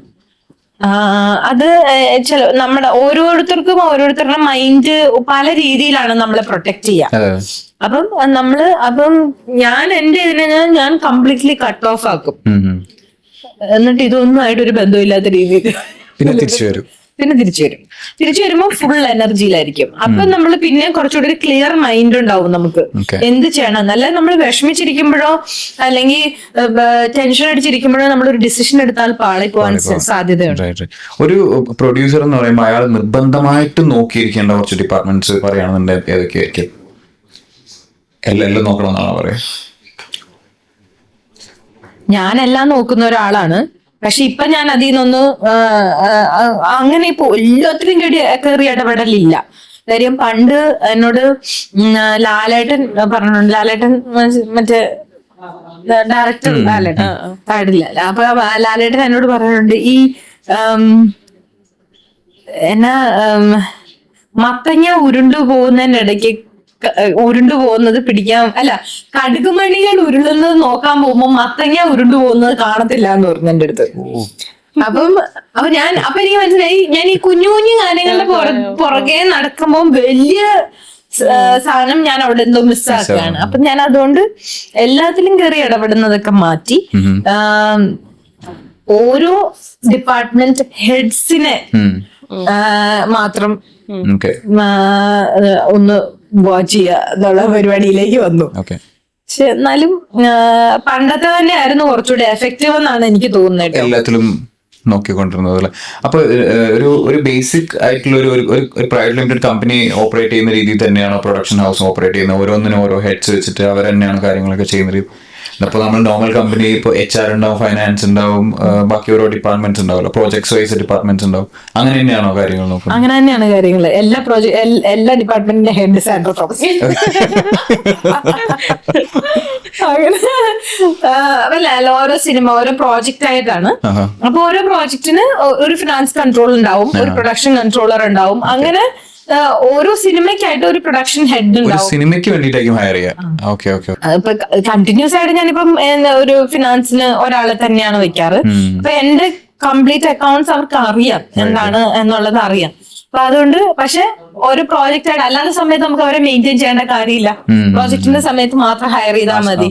അപ്പൊ ഇവരൊക്കെ ഫ്രീലാൻസേഴ്സ് ആയിരിക്കും ഈ പറഞ്ഞ? അതെ, അവരൊക്കെ ഫ്രീലാൻസേഴ്സ് ആയിട്ടുള്ള ആൾക്കാരെ വെക്കുക എന്നുള്ള ഒരു സിനിമയിൽ എക്സ്പീരിയൻസ് ഉള്ള. ഓക്കെ. സാൻഡ്ര, ഫസ്റ്റ് പടം ഫ്രണ്ട്സ് ത്രൂ വന്നെന്ന് പറഞ്ഞു. പിന്നെ നിങ്ങൾ എല്ലാരും കൂടി ഇരുന്നിട്ടാണ് ഫ്രൈഡേയിലേക്ക് എത്തുന്നത്. ഇപ്പോ എങ്ങനെയാണ് സ്ക്രിപ്റ്റ് സെലക്ഷൻ? ഇപ്പോ ഒരു തോന്നല, ഇൻസ്റ്റിങ്ക്റ്റ്. അതായത് അങ്ങനെയല്ല, ചിലപ്പോ കഥ കേൾക്കാൻ മൂടുള്ള സമയമാണെങ്കിൽ ഇരുന്ന് കഥ കേൾക്കും. കഥ കേൾക്കാന്ന് പറഞ്ഞാൽ നമുക്ക് ഭയങ്കര സ്ട്രെയിനാ. ക്ഷമ വേണം. ക്ഷമ മാത്രമല്ല, ഭയങ്കര സ്ട്രെയിൻ ഉണ്ട്. നമ്മൾ ഒരു കഥ കേൾക്കുമ്പോൾ നമ്മൾ ആ കഥയിലേക്ക് നമ്മളും ഇൻവോൾവ് ആവുകയാണല്ലോ. ഒരു കഥ കഴിഞ്ഞ് കഴിയുമ്പോഴേക്കും നമ്മുടെ എനർജി എല്ലാം തീരും. അങ്ങനെയാണ് നമ്മളാ അതിന്റെ കൂടെ ട്രാവൽ ചെയ്യാണ്. അപ്പൊ അതുകൊണ്ട് തന്നെ കഥ എനിക്ക് ഒന്നില്ലെങ്കിൽ ആരെങ്കിലും റെക്കമെൻഡ് ചെയ്ത് വരുന്ന, ഇത് കേട്ടതാ, ഒന്ന് കേട്ട് നോക്കൂ, നല്ല സബ്ജക്റ്റ് ആന്നൊക്കെ പറഞ്ഞ് അങ്ങനെ വരുന്ന, അതിനൊരു പ്രിഫറൻസ് ഉണ്ട്. രണ്ടാമത് ചിലപ്പോ എനിക്ക് ഓൺലൈൻ, ഇപ്പൊ എനിക്ക് ഏറ്റവും കൂടുതൽ വരുന്ന എന്താ പറയുക, ഇൻസ്റ്റാഗ്രാം വഴി സ്ക്രിപ്റ്റ് അയക്കും.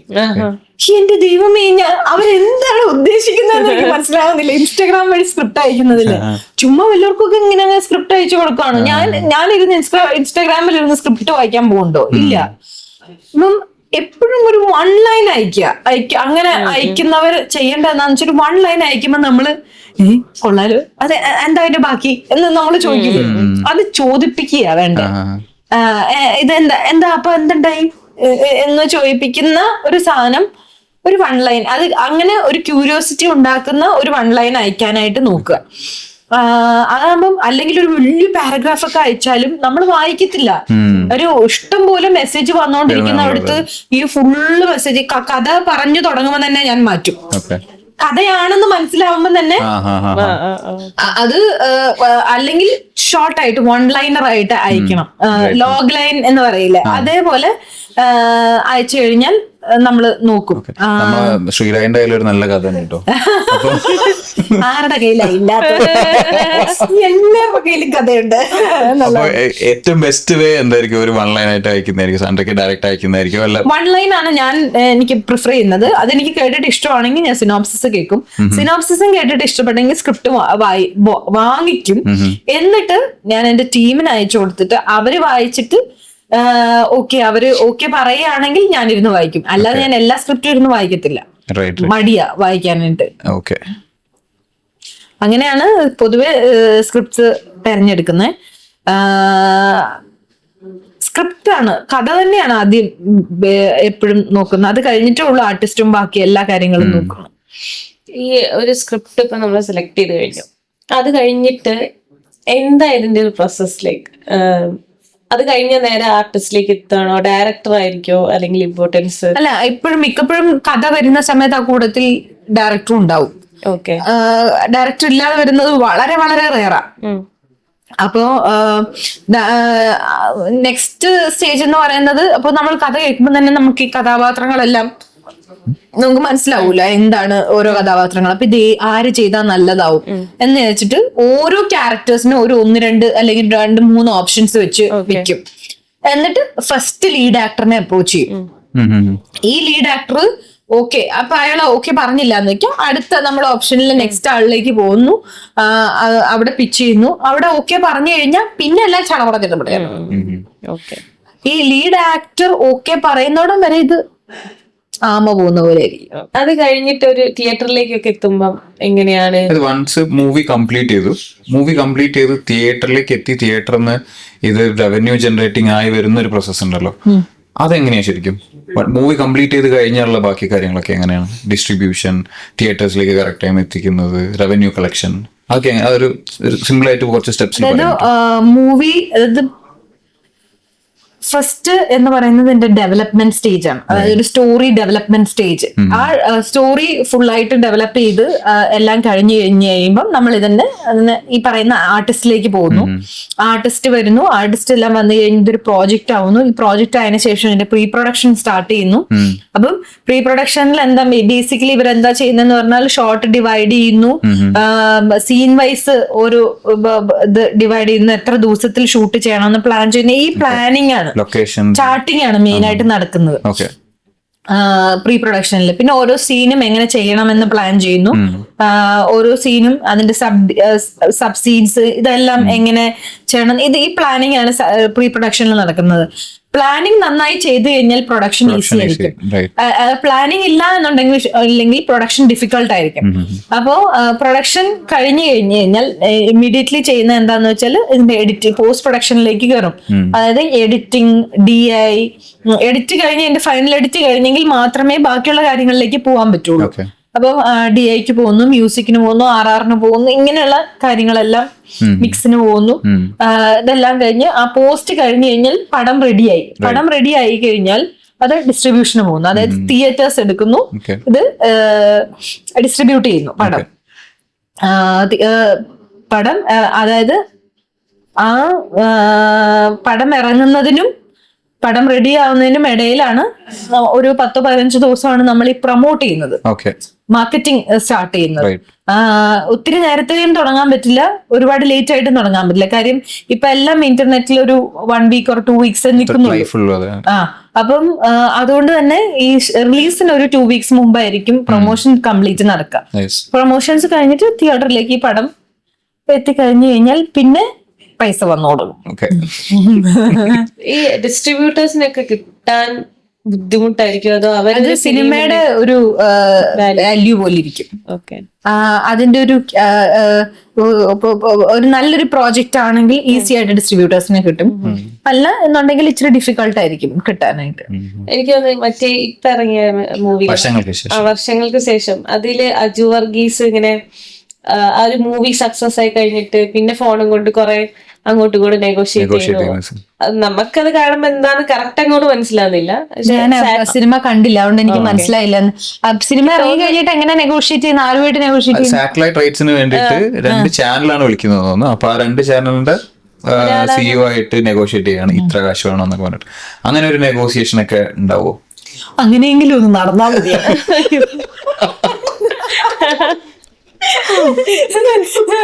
അത് ഇപ്പം സിനിമകളുടെ സ്ഥിതി വളരെ മോശമാണ്. അതായത് ആർക്കും സിനിമ വേണ്ട. ഒരു സിനിമകളും ഇപ്പൊ എല്ലാ ചാനലിലും ഇത്ര പടങ്ങൾ മതി. അതായത് ഓരോ അവർക്ക് ഓണത്തിനൊന്ന്, ക്രിസ്മസിനൊന്ന്, അല്ല ഇങ്ങനെ ഓരോരോ ആഘോഷങ്ങൾക്ക് അവര് എണ്ണിപ്പെറുകിയ പോലെ ഒരു 2-3 പടങ്ങൾ എടുത്ത് വെച്ചേക്കും. അത് മാത്രം മതി അവർക്ക്, അത് കൂടുതൽ വേണ്ട. പിന്നെ ഈ പറയുന്ന OTT ചാനൽസിനാണേലും മാസത്തിൽ ഒരു റിലീസ് മതി. അപ്പൊ ഇപ്പൊ അവർക്ക് വെബ് സീരീസിലേക്ക് കടന്നുകൊണ്ട് വെബ് സീരീസ് ഉള്ളതുകൊണ്ട് അവിടെ സിനിമ വേണ്ട, അങ്ങനെയൊക്കെയുള്ള കാര്യങ്ങളിലേക്ക് പോകുന്നുണ്ട്. അപ്പം അതുകൊണ്ട് തന്നെ ഒന്നും പറയുന്നില്ല, ഒരു ചാനലുകാരും ഒന്നും പറയുന്നില്ല. നമ്മൾ അങ്ങോട്ട് എന്റെ പടം എടുക്കൂ എന്ന് പറഞ്ഞുകൊണ്ട് അങ്ങോട്ട് ഇതിന് നേരെ ഓപ്പോസിറ്റ് ആണ് ശരിക്കുള്ള യഥാർത്ഥം. കണ്ടന്റ് ഒരുപാട് കൂടുതലാണ് ഇപ്പൊ. അതാണ് അതിന്റെ റീസൺ. ഒരുപാട് ആൾക്കാര് ഫിലിം എടുക്കുന്നുണ്ട്, സീരീസ് എടുക്കുന്നുണ്ട്, ചെറിയ ആൾക്കാരും വരുന്നുണ്ട്. ഇപ്പം എല്ലാരും ഇപ്പൊ OTT വന്നതോടുകൂടി എല്ലാം മുക്കിനും മൂലയിൽ വരുന്ന ആൾക്കാർ സിനിമകൾ പ്ലാൻ ചെയ്തോണ്ടിരിക്കുക. അപ്പം പക്ഷെ ഈ വർഷം ഒരുപാട് കുറഞ്ഞിട്ടുണ്ട്. ഈ വർഷം ഇപ്പം ചേംബറിലും പ്രൊഡ്യൂസേഴ്സ് അസോസിയേഷനിലൊക്കെ രജിസ്റ്റർ ചെയ്തേക്കുന്ന നമ്പർ ഓഫ് മൂവീസ് വളരെ കുറവാണ്. കാര്യം ഇത് തന്നെയാണ് അതിന്റെ റീസൺ. സെയിൽ നടക്കുന്നില്ല. ഒരുപാട് നല്ല പടങ്ങൾ, തിയേറ്ററിൽ നന്നായി പോയ പടങ്ങൾ ഇതുവരെയും സെയിൽ നടക്കാത്തതുകൊണ്ട് അപ്പൊ നമ്മളിപ്പോ ഓരോ പേരുകൾ പറയുമ്പോ അത് ഇതുവരെ പോയിട്ടില്ലേ നമ്മൾ ആലോചിക്കും. അപ്പോഴായിരിക്കും ആലോചിക്കുന്നു, അയ്യോ നമ്മളത് കണ്ടില്ലല്ലോ, സാറ്റലൈറ്റിലും കണ്ടില്ല, ഡിജിറ്റലിലും കണ്ടില്ല എന്നൊക്കെ ആലോചിക്കുന്നു. അപ്പം നല്ല പടങ്ങൾ പോലും ഇപ്പൊ സ്പേസ് ഇല്ല. ഇപ്പൊ ലിറ്റിൽ ഹാർട്സ് OTTയില് നെക്സ്റ്റ് വീക്ക് വരും. ഏത് പ്ലാറ്റ്ഫോമാണ്? നെക്സ്റ്റ് വീക്ക് പറയാം. ഈ പറഞ്ഞ പോലെ ചെറിയൊരു നെഗോഷിയേഷൻ നടന്നുകൊണ്ടിരിക്കുകയാണ്. അപ്പം അത് അടുത്ത ആഴ്ചത്തേക്ക് കൺഫേം ആവും. എനിക്ക് തോന്നുന്നു കുറെ അങ്ങനെയും ആൾക്കാരുണ്ടല്ലോ, ലൈക്ക് കുറച്ച് ഇപ്പം ഫിലിംസ് നമ്മള് ആ ഒരു ഇനീഷ്യൽ സ്റ്റേജിൽ കാണാൻ പറ്റിയില്ലെങ്കിൽ ഇനിയിപ്പോ OTTയില് വരുമ്പം കാണാന്നുള്ളൊരു ഇപ്പൊ അങ്ങനെ വിചാരിക്കുന്ന ആളുകളുടെ എണ്ണം കൂടുതലല്ലേ. എന്തായാലും അതുകൊണ്ട് തന്നെ ഇപ്പൊ ഞാൻ അപ്പോഴാണ് എനിക്ക് മനസ്സിലായത്, ഞാനിപ്പം ഇത് ചെയ്ത സമയത്ത്, ലിറ്റിൽ ഹാർട്സ് ചെയ്ത തിയേറ്ററിൽ ഓടിക്കൊണ്ടിരിക്കുന്ന സമയത്ത് Little Hearts on Amazon prime എന്നും പറഞ്ഞുകൊണ്ട് ആരുടെ പോസ്റ്റർ ഇറക്കിയേക്കുന്നു. എന്നിട്ട് ഞാൻ കമ്മീഷണർക്ക് കൊണ്ട് പരാതി കൊടുത്തു. അതായത് അത് മനഃപൂർവ്വം ഒരു സിനിമയെ നശിപ്പിക്കാൻ വേണ്ടി ചെയ്യുന്നതാണല്ലോ. അത് ഈ ഗ്രൂപ്പുകളിൽ കൂടെ സ്പ്രെഡ് ചെയ്തു ഭയങ്കരമായിട്ട്. അതേപോലെ OTTയിൽ തന്നെ റിലീസ് ചെയ്യുന്ന പടങ്ങളുള്ളേ. ഇപ്പൊ നെറ്റ്ഫ്ലിക്സിൽ റിലീസ് ചെയ്യുന്ന പടങ്ങൾ, മാർട്ടിൻ സ്കോർസെസി ഒരു സമയത്ത് OTT ഒരു ഫ്യൂച്ചർ ആവാൻ സാധ്യത ഇല്ല എന്നൊക്കെ പറഞ്ഞ ആളാണ്. പുള്ളിന്റെ ലാസ്റ്റ് പടം OTT വന്നിട്ടുള്ളത്. അപ്പോ OTT തന്നെ റിലീസ് ചെയ്യുന്ന രീതിയിലും മാറിയിട്ടില്ലേ? അപ്പൊ മാറി, പക്ഷെ അവർക്ക് മലയാളം വേണ്ട, റീജിയണൽ കണ്ടന്റ് വേണ്ട. മലയാളത്തിന് അവർക്ക് റവന്യൂ ഇല്ല എന്നാണ് അവർ പറയുന്നത്. അതുകൊണ്ട് ഒരു മലയാളം മാർക്കറ്റേ നോക്കുന്നില്ല.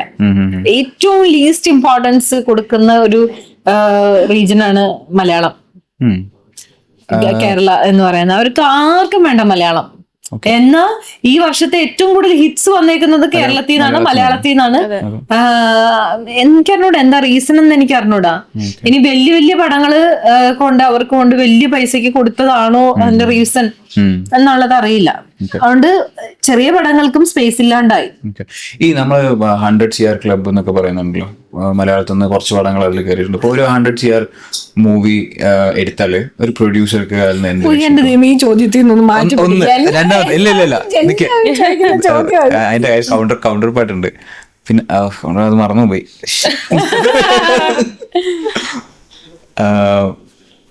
അതേപോലെ 100 CR മൂവി, ഐ മീൻ തിയേറ്ററിന് 100 CR കളക്ട് ചെയ്യുകയാണെന്നുണ്ടെങ്കിൽ അയാൾക്ക് എന്താ എക്സ്പെക്ട് ചെയ്യാൻ പറ്റും OTT-യിൽ ആ മൂവി സെയിം?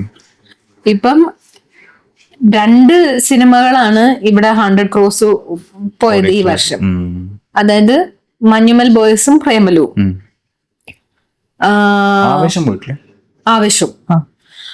ആവേശം ഭയങ്കര വലിയ കാശിനാ പോയത്. അത് പ്രീ റിലീസ് പോയതാ. അത് മാത്രമേ പ്രീ റിലീസ് നടന്നുള്ളൂ. ബാക്കി മഞ്ഞുമൽ ബോയ്സും പ്രേമലും പോസ്റ്റ് റിലീസാണ് പോയത്. അത് ഒന്നും അത്ര വലിയ റേറ്റിലല്ല പോയേക്കുന്നത്. ഇപ്പൊ ഞാൻ റേറ്റ് ഇപ്പൊ ഇതിനകത്തൂടെ പറഞ്ഞാൽ ഇനി അവർക്കത് പ്രശ്നമാവോ എന്ന് അറിയത്തില്ല, അതുകൊണ്ട് ഞാൻ പറയുന്നില്ല. വലിയ റേറ്റിലല്ല പോയേക്കുന്നത്. അതായത് 100 crores അടിച്ചൊരു സിനിമയ്ക്ക് അതിൽ കൂടുതൽ റേറ്റ് കൊടുക്കാം. അപ്പൊ പ്രൊഡ്യൂസർക്ക് എത്ര കിട്ടും പറഞ്ഞ? അത് പ്രൊഡ്യൂസറുടെ ഇരുന്നോട്ടെ. ലോട്ടറി അടിച്ചവര് പറയാറുണ്ടോ? ഇപ്പൊ ഒരു മൂവി 100 CR ക്ലബ് കേറി എന്ന് വെച്ചിട്ട് മൂവി ഹിറ്റ് ആണെന്ന് നമുക്ക് ഉറപ്പല്ലേ ഹിറ്റ് ആണ്? അങ്ങനെയല്ല. ഇപ്പൊ നമ്മള് ഇറക്കുന്ന ഒരു പ്രൊഡ്യൂസറിന്റെ സൈഡ് നോക്കുകയാണെങ്കിൽ നമ്മൾ ഇറക്കുന്ന ഒരു പൈസക്ക് തിരിച്ചു കിട്ടും ആയിരിക്കും മൂവി ഹിറ്റ് ആവുക. മനസ്സിലായില്ല.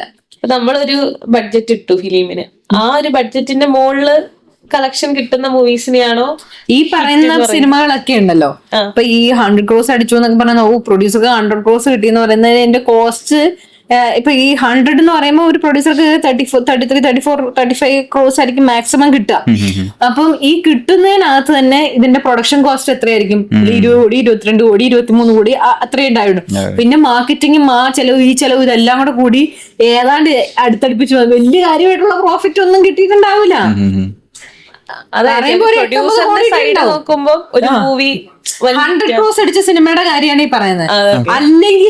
അല്ലെങ്കിൽ ഒരു പ്രൊഡ്യൂസറിന്റെ അവസ്ഥ ആലോചിക്കും, എത്ര കിട്ടുന്നുണ്ടാവും. പല പടങ്ങളും അതായത് ഇപ്പോഴത്തെ സിനേറിയോയില് സിനിമകൾ ഒന്നില്ലെങ്കിൽ ആശാന്റെ നെഞ്ചത്ത് അല്ല കളരിക്ക് പുറത്തെന്ന് പറഞ്ഞുകൊണ്ടാ നിൽക്കുന്നത്. ഒന്നിലെ ഭയങ്കര കളക്ഷൻ, അല്ലെങ്കിൽ ഒന്നുമില്ല. ഇതിന്റെ ഇടയിൽ ഒരു പരിപാടി ഇപ്പം വളരെ കുറവാ. ഇപ്പൊ ഒരാഴ്ചയാണ് ഒരു സിനിമ ഓടുന്നത്. അതെ അതെ അതെ. 100 CR ഒരു 30-34 പ്രൊഡ്യൂസറിന്റെ സൈഡ് പോകുന്നുണ്ട്. ബാക്കിയുള്ള എങ്ങനെയാ ശരിക്കും ഡിവിഷൻ വരും ഏകദേശം? ഇത് തിയേറ്ററിലേക്ക് വരുമ്പം നമുക്ക് 60-40 ആണ്. ആദ്യത്തെ വീക്കില് 60% പ്രൊഡ്യൂസർക്കും 40% തിയേറ്ററിനും. അത് കഴിയുമ്പം ഇത് ഒരു 1 വീക്ക് കഴിയുമ്പോൾ 50-50 ആവും. അത് കഴിയുമ്പോൾ നേരെ തിരിച്ചാവും, 60-40 തിരിച്ചാവും. അങ്ങനെയാണ് ഇത് പോകുന്നത്. നേരത്തെ ചേതന ചോദിച്ച ക്വസ്റ്റൻ എന്താ അറിയോ, ഒരു പടത്തിന് നമുക്ക് ബോക്സ് ഓഫീസ് ഹിറ്റ് ആണെന്ന് എങ്ങനെ നമുക്ക് ഡിഫൈൻ ചെയ്യാൻ പറ്റും? ഇപ്പൊ പറയാൻ പറ്റില്ല. ഇപ്പൊ എങ്ങനെ പറയാൻ പറ്റും? ഇപ്പൊ എല്ലാ പടത്തിനും ആളെ കയറ്റി ഹിറ്റ് ആക്കുക. അപ്പൊ ഇപ്പൊ നമുക്കൊരു പടം ഹിറ്റ് ആണോ ഫ്ലോപ്പ് ആണോ എന്നൊന്നും പറയാനൊന്നും പറ്റില്ല. ഇപ്പൊ മോശം പടമാണെങ്കിൽ പോലും ഒരു സിനിമയുടെ അത്രയും തന്നെ കോസ്റ്റ് ഇറക്കി ആളുകളെ കയറ്റി സിനിമ കാണിക്കുകയാണ്. അങ്ങനെ ചെയ്യേണ്ട ആവശ്യം എന്താ?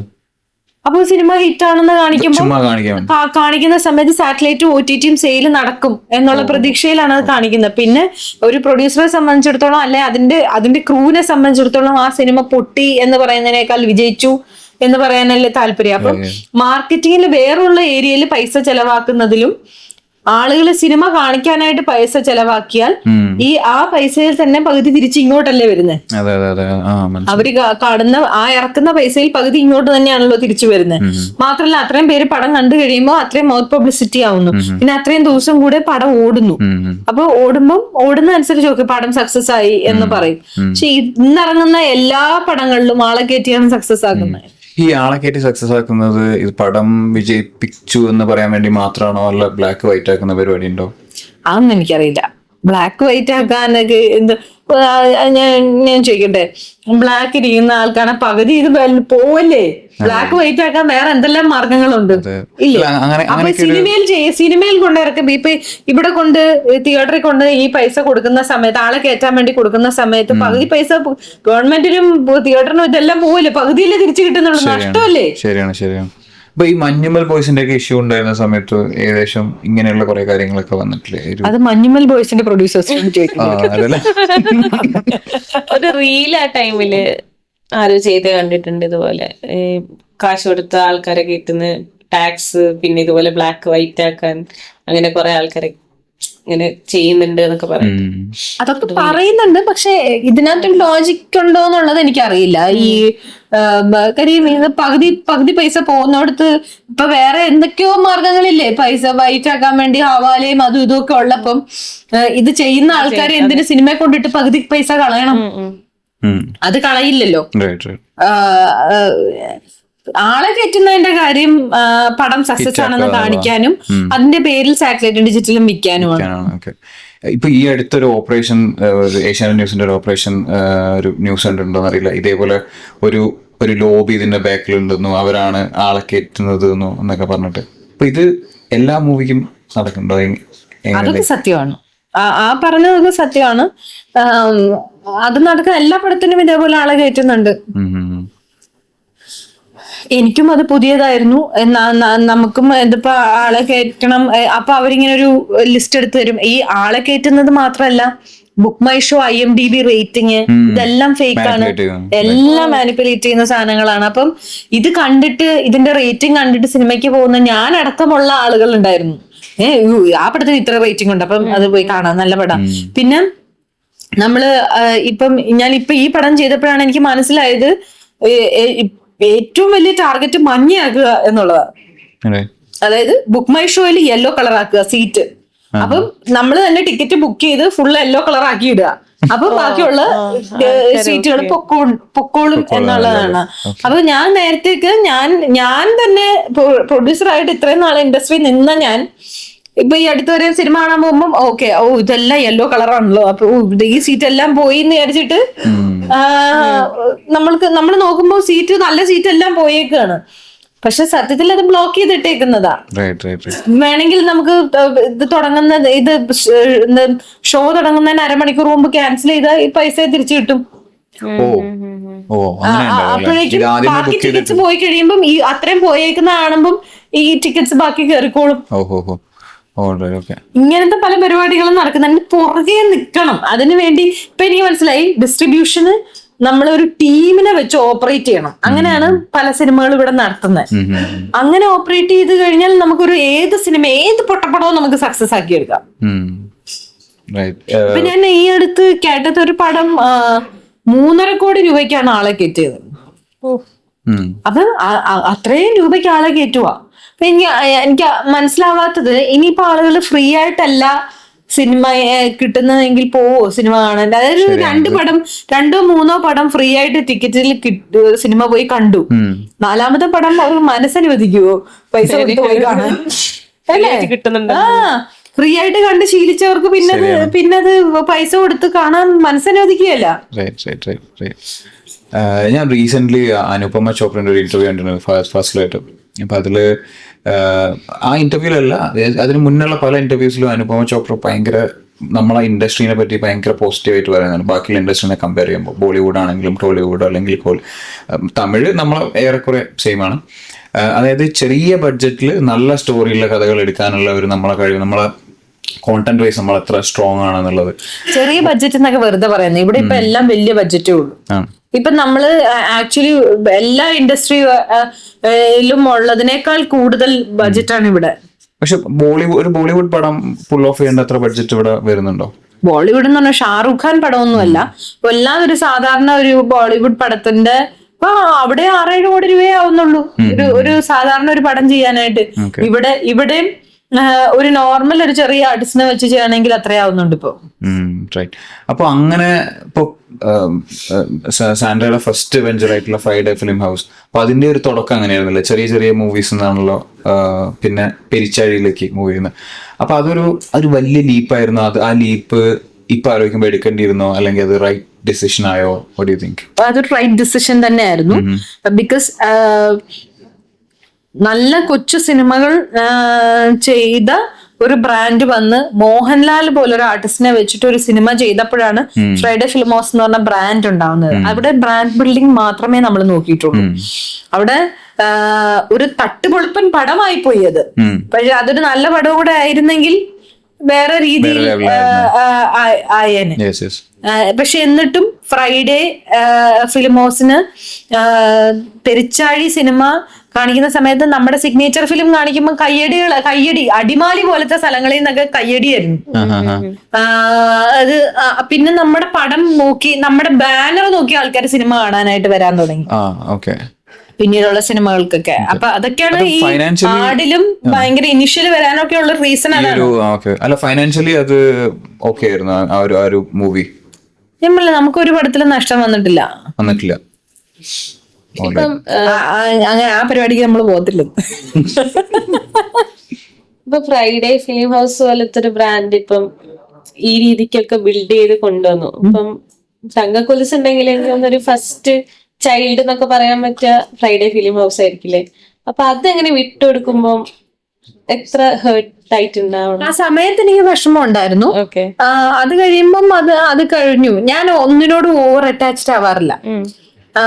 അത് എന്താണെങ്കിലും, അത് റിലേഷൻഷിപ്പ് ആണെങ്കിലും അത് ബിസിനസ് ആണെങ്കിലും എന്താണെങ്കിലും ഒന്നിനോട് ഓവർ അറ്റാച്ച്ഡ് ആവാറില്ല. ഒരു ഡിറ്റാച്ചബിൾ അറ്റാച്ച്മെന്റ് എല്ലാത്തിനോടും ഉള്ളൂ.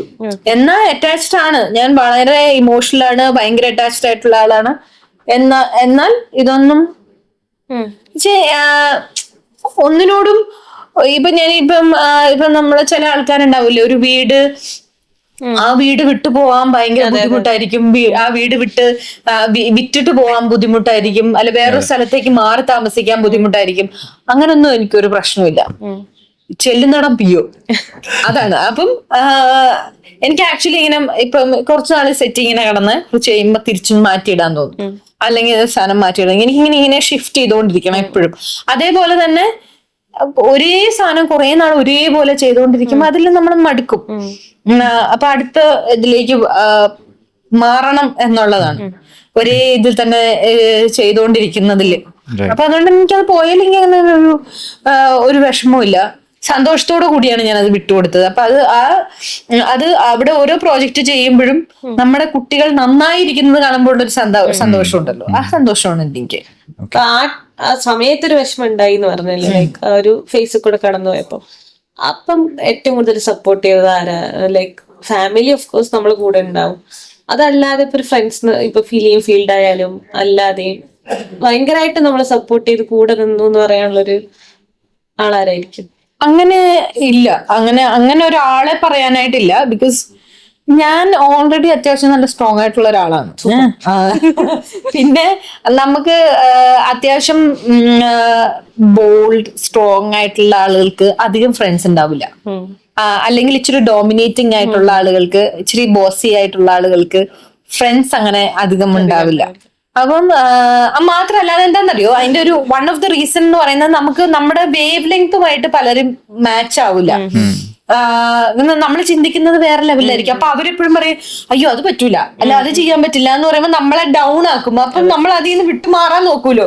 നമുക്ക് നമ്മുടെ ഉള്ളിനുള്ളിൽ അറിയാൻ പറ്റും നമുക്കത് അച്ചീവ് ചെയ്യാൻ പറ്റും, നമുക്കത് ചെയ്യാൻ പറ്റും എന്നുള്ളത്. പക്ഷെ നമ്മുടെ കൂടെ എപ്പോഴും ആളുകൾ ഞാൻ പറഞ്ഞു കേട്ടിട്ടുണ്ട്, നമ്മുടെ ചുറ്റുമുള്ളവർ ഒരു 5 പേരുടെ ആവറേജ് ആണ് നമ്മൾ. അപ്പോ ഇവരുടെ ചിന്താഗതി താന്നാണ് നിൽക്കുന്നതെങ്കിൽ നമ്മുടെ ചിന്താഗതിയും അയ്യോ എനിക്ക് പറ്റില്ല, എന്നെ കൊണ്ടും ചെയ്യാൻ പറ്റില്ല, എനിക്കത് പറ്റുമോ എന്നുള്ള ഇതിലായിരിക്കും. അതല്ല, നമ്മൾ ഒറ്റയ്ക്ക് തീരുമാനങ്ങൾ എടുത്ത് ഒറ്റയ്ക്ക് കാര്യങ്ങൾ അച്ചീവ് ചെയ്ത് പോകുന്ന ഒരാളാണെങ്കിൽ ഇതൊന്നും എഫക്ട് ചെയ്യത്തില്ല. അന്ന് ഇപ്പം ഇത് വേണ്ടാന്ന് വെച്ചിട്ടാണല്ലോ ഉണ്ടായത്, സിനിമ വേണ്ടാന്നുള്ളൊരു ഡിസിഷൻ.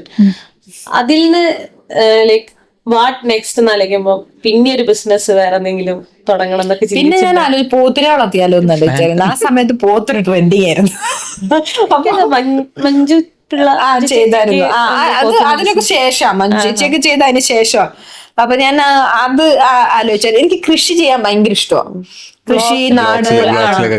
അപ്പൊ എനിക്ക് കൃഷി ഭയങ്കര, അപ്പൊ കൃഷിയായിട്ട് റിലേറ്റഡ് ആയിട്ടുള്ള എന്തെങ്കിലും ചെയ്യണമെന്ന് എനിക്ക് ആഗ്രഹം ഉണ്ടായിരുന്നു. അപ്പം പക്ഷെ എനിക്ക് മനസ്സിലായി പോത്തൊന്നും എന്നെ കൊണ്ട് പറ്റുന്ന പരിപാടിയല്ല. എന്നാൽ എനിക്ക് ഇതൊക്കെ ഭയങ്കര ഇച്ചിരി അറപ്പൊക്കെ ഉള്ള കാര്യങ്ങളാണ്. അപ്പം അങ്ങനെ പോത്തിനെ അറപ്പെന്നല്ല, ഇതിന്റെ ഒരു മെയിൻ്റെനൻസ് ഉണ്ടല്ലോ, അത് നമ്മളും കൂടെ എന്തിനും കൈയടത്തുന്ന സ്വഭാവം ഉണ്ടല്ലോ എനിക്ക്. അപ്പം എല്ലാം നമ്മള് ഇപ്പൊ ഞാൻ അത് നമുക്കൊരു ഫാം ഉണ്ട്, അപ്പൊ അതില് നടത്തുന്നൊക്കെ കണ്ടിട്ടുണ്ട്. അപ്പൊ തന്നെ നമുക്കറിയാം നമ്മൾ അതിന്റെ ഒരു എപ്പോഴും അതിന്റെ കൂടെ നിന്നില്ലെങ്കിൽ അസുഖങ്ങൾ വരും, പല പല പ്രശ്നങ്ങളാണല്ലോ. അപ്പൊ അതെനിക്ക് പറ്റത്തില്ല എന്ന് എനിക്ക് മനസ്സിലായി. പിന്നെ കുറച്ചുനാളെ എനിക്ക് തോന്നുന്നുള്ളൂ ഫ്രൈഡേ ഫിലിം 5-6 മാസം ഒരു ഗ്യാപ്പ് വന്നിട്ടുള്ളൂ. അല്ല, ഞാൻ പറയാം, ഫ്രൈഡേ ഫിലിം ഹൗസിന്ന് മാറുന്നത് ജാനുവരിയിലാണ്. ജാനുവരി 3-നാണ് നമ്മൾ തമ്മിൽ ഫൈറ്റ് ആവുന്നത്. അതെല്ലാം കഴിഞ്ഞ് ഓഗസ്റ്റ് ആയപ്പോഴേക്കും ഞാൻ പ്രഗ്നന്റ് ആയി. പിന്നെ ഹോർമോൺസ് എല്ലാം കൂടെ ഡാൻസ് ആയിരുന്നു. പിന്നെ അത് അപ്പൊ പിന്നെ ആരുമില്ല, ഒരാളെയും കാണുന്നില്ല. ഡെയിലി ഒരു 10-15 പേരെ കണ്ടോണ്ടിരുന്ന ഞാൻ ഒരാളും ഇല്ല.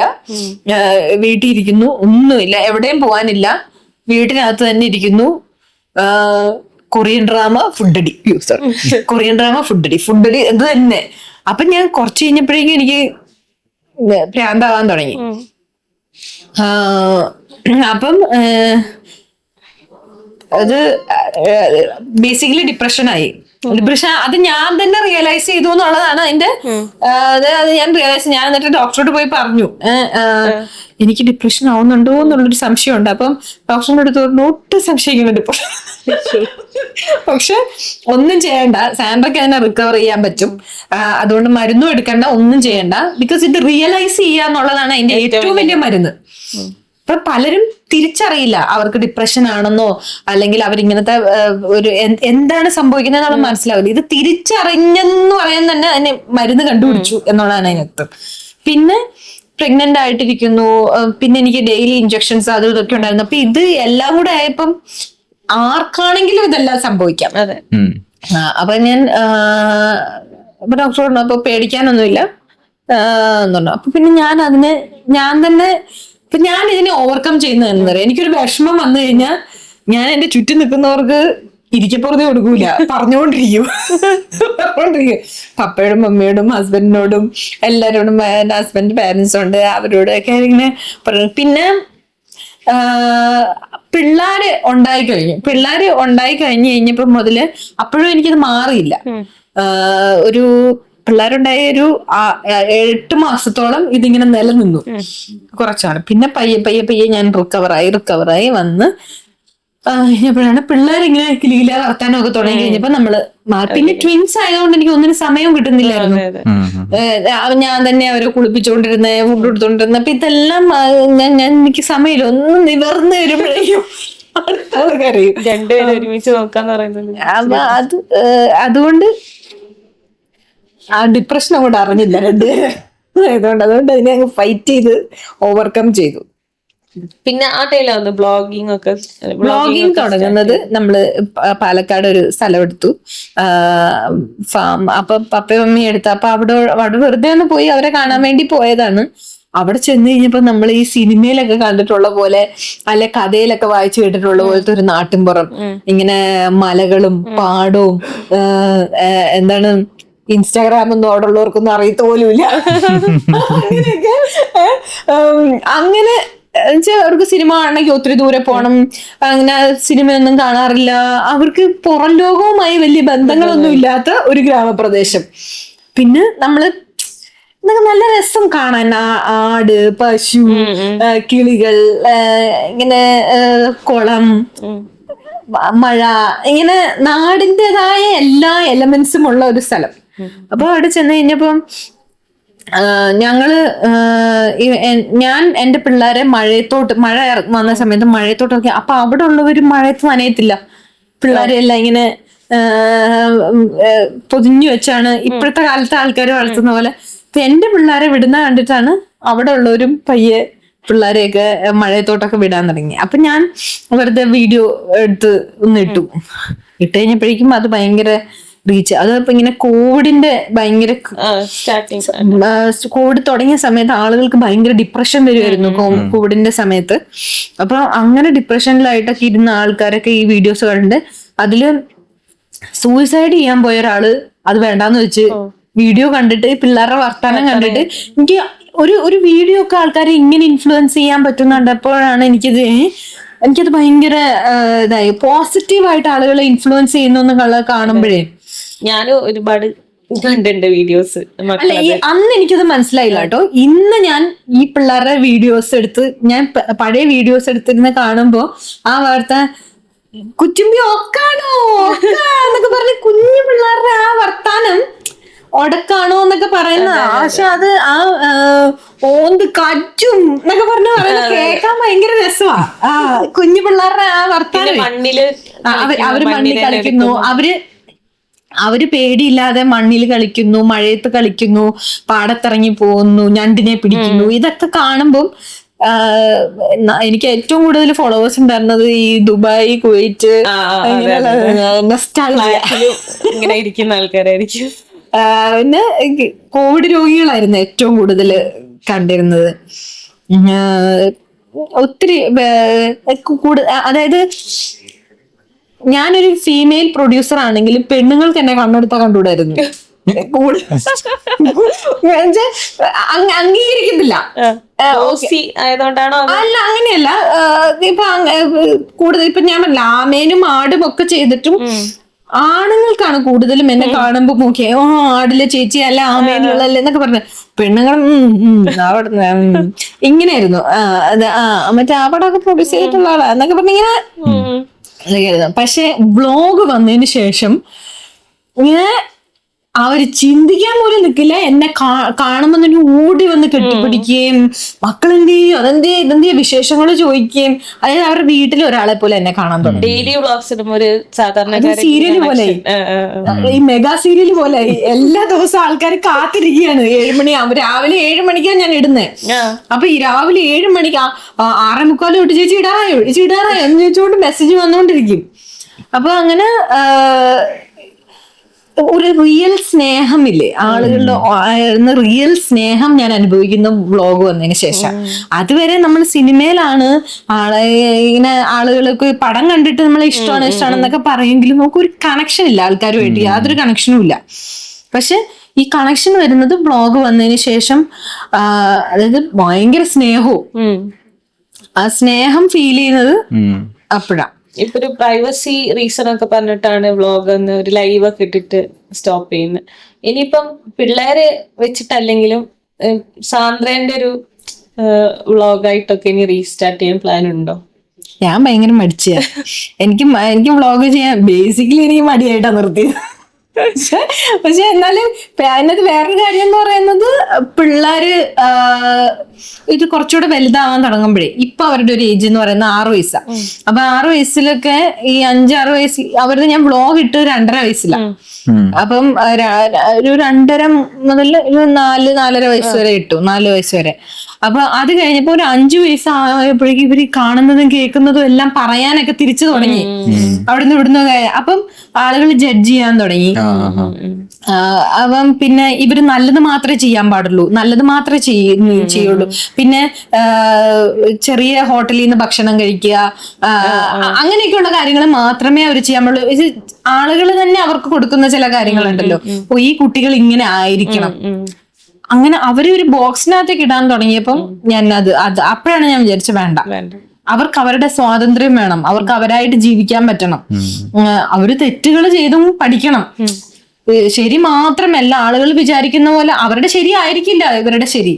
ഇപ്പം കാലഘട്ടം മാറുന്നതനുസരിച്ച് എല്ലാം മാറും. ഇപ്പൊ 10 വർഷം മുമ്പുള്ള പേരന്റിങ് ഇപ്പൊ ടോക്സിക്കാ. അതെ, ജെന്റിൽ പാരന്റിങ് ആണ് ഇപ്പത്തെ. അത് ഓരോ കാലഘട്ടം മാറുന്നതനുസരിച്ച് എല്ലാം മാറിക്കൊണ്ടിരിക്കും. അപ്പൊ അതുകൊണ്ട് ഈ ബോക്സിനകത്തേക്ക് അവരെ ഇടണ്ട, എന്ന് വിചാരിച്ചിട്ടാണ് നിർത്തിയത്. പക്ഷെ ഇപ്പം ഫോൺ എവിടെയെങ്കിലും ഇരിക്കുന്നുണ്ട് അപ്പൊ ഹലോ ഗൈസ് എടുത്ത് വീഡിയോ എടുത്ത് നോക്കും. ഞാൻ ഇവര് സ്കൂളിലൊക്കെ പോയി കഴിയുമ്പോഴാണ് ഫോൺ എടുത്ത് നോക്കുമ്പോ ഇതിനകത്ത് വീഡിയോ എടുത്ത് വെച്ചിരിക്കുക. ഇതാണ് എന്റെ അമ്മയുടെ ഒരുങ്ങുന്ന സാധനങ്ങൾ, ഇത് ഇന്ന പ്രോഡക്റ്റ് ആണെന്നൊക്കെ പറഞ്ഞിട്ട് ഇങ്ങനെ എന്നിട്ട് ഓരോ സാധനങ്ങൾ എടുത്തിട്ട് പ്രോഡക്റ്റ് ഇതാണ് പ്രോഡക്റ്റ് ക്യാമറയിലോട്ട് എടുത്ത് കാണിക്കുന്ന അങ്ങനെയൊക്കെ ചെയ്യുന്നൊക്കെ ഉണ്ട്. ഓക്കെ. ഒരു നേരത്തെ പറഞ്ഞല്ലോ പ്രൊഡ്യൂസർ ആയ സമയത്ത് ഒരുപാട് ലേഡീസ് ഇഷ്ടപ്പെട്ടില്ല എന്നൊക്കെ പറഞ്ഞില്ലേ. ഒരു ഫീമെയിൽ പ്രൊഡ്യൂസർ ആയതുകൊണ്ട് ഉണ്ടായ കുറെ അഡ്വാൻറ്റേജസ് ഉണ്ടോ? ഇനി ഡിസഡ്വാൻറ്റേജസും അഡ്വാൻറ്റേജ് എന്ന് പറഞ്ഞ അങ്ങനെ പ്രത്യേകിച്ചൊന്നും പറയാനില്ല. കാര്യം ഒരാൺ എടുക്കുന്നതിന്റെ ഡബിൾ എഫേർട്ട് എടുത്താലേ ഒരു പെണ്ണിന് ഒരേ കാര്യമായിരിക്കും രണ്ടുപേരും ചെയ്യുന്നത്, പക്ഷെ ഒരാളുടെ എഫേർട്ട് ഡബിൾ ആയിരിക്കും ഒരു സ്ത്രീയുടെ എഫേർട്ട്. പിന്നെ എപ്പോഴും ആണുങ്ങൾക്ക് ഒരു സ്ത്രീയെ അംഗീകരിച്ചു കൊടുക്കാനായിട്ടുള്ള ഒരു ബുദ്ധിമുട്ടുണ്ട്. ഇതിപ്പം ഇപ്പൊ എന്നോട് ഒരു ചോദ്യം ചോദിക്കുന്നു, അപ്പൊ ഞാൻ തിരിച്ചു മുഖത്ത് നോക്കി ആൻസർ പറയുകയാണല്ലോ. അപ്പം ഇത് പറയുമ്പോ പലപ്പോഴും നമ്മുടെ മുഖത്ത് നോക്കാതെ നമ്മുടെ തൊട്ടടുത്ത് നിൽക്കുന്ന ആണിന്റെ മുഖത്ത് നോക്കി നിൽക്കുക, അല്ലെങ്കിൽ ഇപ്പുറത്തുള്ള ആണുങ്ങൾ ആരാന്ന് നോക്കിയാ അവര് ഞാനല്ലേ ഉത്തരം പറയുന്നത്, അപ്പൊ എന്നോടല്ലേ പറയണ്ട എന്നൊക്കെയുള്ള ഒരു സാധനമില്ല. അത് എല്ലായിടത്തും ഉണ്ട്, അത് ഇപ്പോഴും ഉണ്ട് എന്നുള്ളതാണ്. പക്ഷെ കുറെയൊക്കെ ചേഞ്ച് ആയിട്ടില്ലേ? കൊച്ചു പിള്ളേരുടെ ഇടയിൽ ചേഞ്ച് ആയിട്ടുണ്ട്. കുറച്ച് മുതിർന്നവരുടെ ഇടയിൽ ഈ ഷോമനിസം ഭയങ്കരമായി നിലനിൽക്കുന്നുണ്ട് ഇപ്പോഴും ഭയങ്കരമായിട്ട്. അപ്പൊ അവിടെ ഒരു സ്ത്രീ പലരെയും അപ്രോച്ച് ചെയ്യാനുള്ള വിഷമം ഉണ്ടാവും ആസ് എ ഫീമെയിൽ. അങ്ങനെയാണ്, ബുദ്ധിമുട്ടാണ്, എല്ലായിടത്തും ബുദ്ധിമുട്ടാണ്. അത് വേണ്ട അല്ലെങ്കിൽ വേണ്ട, പല കാരണങ്ങളാണ് അതിന്. ഒന്ന് ചീത്ത വിളിക്കാൻ പറ്റില്ല, ഒരു സ്ത്രീ ആയതുകൊണ്ട് ചീത്ത വിളിക്കാൻ പറ്റില്ല, ഇനി പ്രശ്നമായാലോ ഇതായാലോ അങ്ങനെയൊക്കെയുള്ള അതുണ്ട്. പിന്നെ അധികം വളരണ്ട എന്ന് ഇത് ചെയ്യുന്നവരുണ്ട്. അതൊക്കെ പക്ഷെ അതായിട്ട് യൂസ്ഡായി ഞാനിപ്പോ. ഇപ്പൊ ഇത്രയും വർഷമായില്ല, അപ്പൊ ഞാൻ യൂസ്ഡ് ആയി. ആദ്യമൊക്കെ എനിക്ക് ഭയങ്കര റിമയുടെ ഒരു ഇതില് ടെഡ് ടോക്കിനകത്ത് എല്ലാരും റിമേനെ കളിയാക്കും. ഒരു മീൻ വറുത്തതിന്റെ കാര്യം പറഞ്ഞിട്ട് ഇല്ലേ, എല്ലാരും റിമേനെ കളിയാക്കുന്ന ഒരു കാര്യം മീൻ വറുത്തത് എന്നൊക്കെ പറഞ്ഞിട്ട്. പക്ഷെ അതൊരു റിയാലിറ്റിയാണ്. അത് വളരെ ഇതിപ്പോ നമ്മുടെ വീട്ടിൽ നിന്ന് തന്നെ ഇപ്പം ഏറ്റവും നല്ല പീസ് എപ്പോഴും ആണുങ്ങൾക്കാണ്. അതിപ്പോ അമ്മയാണെങ്കിൽ അമ്മ, അല്ലെ ഭാര്യയാണെങ്കിൽ ഭാര്യ, അവര് എപ്പോഴും എടുത്തു വെക്കുന്നത് ആണുങ്ങൾക്ക് വേണ്ടിയിട്ടായിരിക്കും. എപ്പോഴും നല്ല പീസ് എപ്പോഴും ആണുങ്ങൾക്കാണ്. അപ്പൊ ഈ പൊട്ടിയതും ചളിങ്ങിയതും മാത്രമേ നമ്മുടെയിലോട്ട് വരുന്നുള്ളൂ. അത് എല്ലാ കാര്യത്തിലും അങ്ങനെയാണ് വരുന്നത്. അത് റൈറ്റ് ഫ്രം ഹോം നമുക്കിതാണ് അത് ആണുങ്ങളും യൂസ്ഡ് ആയി എന്നുള്ളതാണ്. അവരെ അങ്ങനെ ആക്കുന്നത് അവരുടെ അമ്മമാര് അല്ലെ അവരുടെ ഭാര്യമാര്, ഈ സ്ത്രീകൾ തന്നെയാണ്. അഡ്വാൻറ്റേജസ് പറയാനുണ്ട് എന്തൊക്കെയുണ്ടോ പോസിറ്റീവ്സ് ആയിട്ട് പറയാണെന്നുണ്ടെങ്കിൽ ഫീമെയിൽ ആയതുകൊണ്ട്? കാരണം ഈ ഒരു സ്പേസിൽ ഫീമെയിൽ ആയതുകൊണ്ട് അഡ്വാൻറ്റേജ് എന്ന് പറഞ്ഞാൽ മൾട്ടി ടാസ്കിങ്. ആണുങ്ങൾക്ക് ഇല്ലാത്തൊരു, ആണുങ്ങൾക്ക് ഒരു സമയത്ത് ഒരു കാര്യത്തില് ഫോക്കസ് ചെയ്യാനായിട്ട് പറ്റുള്ളൂ. സ്ത്രീ ആയതുകൊണ്ട് എനിക്കത് പറ്റുന്നുണ്ട്. പിന്നെ അതല്ലാതെ കൂടുതൽ പ്രിവിലേജ് എന്തെങ്കിലും കിട്ടിയിട്ടുണ്ടോ എന്ന് ചോദിച്ചാൽ ഇല്ല. ഒരു സ്ത്രീ ആയതുകൊണ്ടൊരു കൂടുതലൊക്കെ സ്ത്രീ ആയതുകൊണ്ട് ഒരു പ്രോജക്റ്റ് കൊടുക്കുക, അല്ലെ സ്ത്രീ ആയതുകൊണ്ട് ഇന്ന അസോസിയേഷനിൽ ഇരിക്കട്ടെ, ഇങ്ങനെ അവിടെ ഇരിക്കട്ടെ, അങ്ങനത്തെ ഒന്നും എവിടെയും കിട്ടിയിട്ടില്ല. ഈ അടുത്ത് ഇപ്പം രമേശ് പിഷാരടി ഒരു സ്റ്റേറ്റ്മെന്റ് പറഞ്ഞിട്ടുണ്ടായിരുന്നല്ലോ, അതായത് 50% സംവരണം വരണം എന്നുള്ളൊരു സാധനം അമ്മയിലൊക്കെ. ഇപ്പൊ കൊറേ ഇതുപോലത്തെ ഇപ്പൊ അമ്മ, ഫെഫ്ക, WCC കുറെ സംഘടനകളുണ്ട്. ഇവരെ സൈഡിൽ നിന്നൊക്കെ ഉള്ള ഒരു സപ്പോർട്ട് എങ്ങനെയാണ്? ഇപ്പൊ പ്രൊഡ്യൂസേഴ്സ് അസോസിയേഷൻ എന്ന് പറയുന്നത് അവിടെ എക്സിക്യൂട്ടീവ് കമ്മിറ്റി മെമ്പേഴ്സ് 16 പേരാണെന്ന് എനിക്ക് തോന്നുന്നത്. 16 പേര്. പിന്നെ president, vice president, secretary, treasurer, ഇങ്ങനെയുള്ള ആൾക്കാർ, ജോയിന്റ് സെക്രട്ടറി, ഇത്രയും ആൾക്കാരും ആണുങ്ങളാണ്. എല്ലാവരും ആണുങ്ങളാണ്. ആകെപ്പാടെ സ്ത്രീ സാന്നിധ്യമുള്ളത് അമ്മയിൽ മാത്രമാണ്. ഫെഫ്കയിലും ഇല്ല, സ്ത്രീകളാരും ഇങ്ങനത്തെ പൊസിഷനിലൊന്നും ഇല്ല. ആകെപ്പാടെ ഉള്ളത് അമ്മയിലാണ്. പിന്നെ ഇനി ഞാനത് പറഞ്ഞിട്ടൊരു വിവാദമാക്കണം, വേണ്ട വിട്ടേരെ. പ്രതികരിക്കുന്ന സ്ത്രീകൾക്ക് എവിടെ സ്ഥാനം ഉണ്ടാവില്ല. വളരാൻ അനുവദിച്ചുകൂടാ. പ്രതികരിക്കുന്നതും വളരെ കുറവായിട്ടാണോ ഇപ്പൊ സംഭവിക്കുന്നത്? അതായത് ഇപ്പം പ്രതികരിച്ചു കഴിഞ്ഞാൽ പിന്നെ സിനിമ കിട്ടില്ല, അല്ലെങ്കിൽ അത് കിട്ടില്ലല്ലോ, അതുകൊണ്ട് സൈലന്റ് ആയി നിൽക്കുന്നുണ്ട് ഒരുപാട് പേര്. ഞാനിപ്പോ ലിറ്റിൽ ഹാർട്സ് ചെയ്ത സമയത്ത് ഇതിനകത്ത് ഒരുപാട് സ്ത്രീകൾ വർക്ക് ചെയ്തിരുന്നു. അപ്പൊ അവരൊക്കെ അവരുടെ അനുഭവങ്ങൾ ഷെയർ ചെയ്യുന്ന കേട്ടപ്പോഴാണ് ഞാൻ അറിയുന്നത് ഒരുപാട് മോശം കാര്യങ്ങൾ സിനിമയിൽ നടക്കുന്നുണ്ട്. അപ്പൊ ഞാൻ അവരോട് ചോദിച്ചു, നിങ്ങൾ എന്തുകൊണ്ട് പ്രതികരിച്ചില്ല, നിങ്ങൾ എന്തുകൊണ്ട് അപ്പം അത് ചെയ്തില്ല, നിങ്ങളൊക്കെ ഭയങ്കര ബോൾഡ് ആയിട്ടുള്ള ആളുകളാണല്ലോ, എന്നിട്ട് എന്തുകൊണ്ട് അത് ചെയ്തില്ല? ചെയ്താൽ പിന്നെ സിനിമയില്ല. പ്രതികരിച്ചാൽ സാൻഡ്രയ്ക്ക് അത് പറയാം, കാര്യം ഇവിടെ സിനിമ ഉണ്ടാക്കുന്നത് സാൻഡ്രയാണ്, അപ്പൊ സാൻഡ്രയ്ക്ക് അത് പ്രശ്നമില്ല. പക്ഷെ ഞങ്ങൾക്കതല്ല, ഞങ്ങൾക്ക് പിന്നെ അടുത്ത പടം കിട്ടില്ല.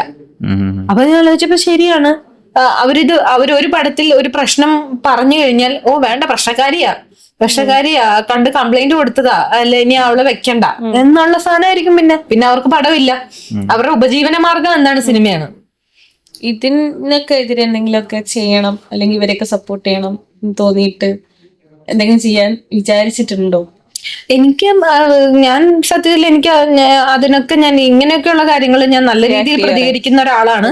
മാത്രമല്ല ഞാനിതൊക്കെ അതാത് സമയങ്ങളിൽ ഞാൻ അസോസിയേഷനിൽ അറിയിച്ചിട്ടുമുണ്ട് ഇങ്ങനെയുള്ള കാര്യങ്ങള്. പക്ഷേ ഇവിടെ എല്ലാം ഇരിക്കുന്ന ആണുങ്ങളായതുകൊണ്ട് ചിലതൊക്കെ അവര് പുച്ഛിച്ചു തള്ളും.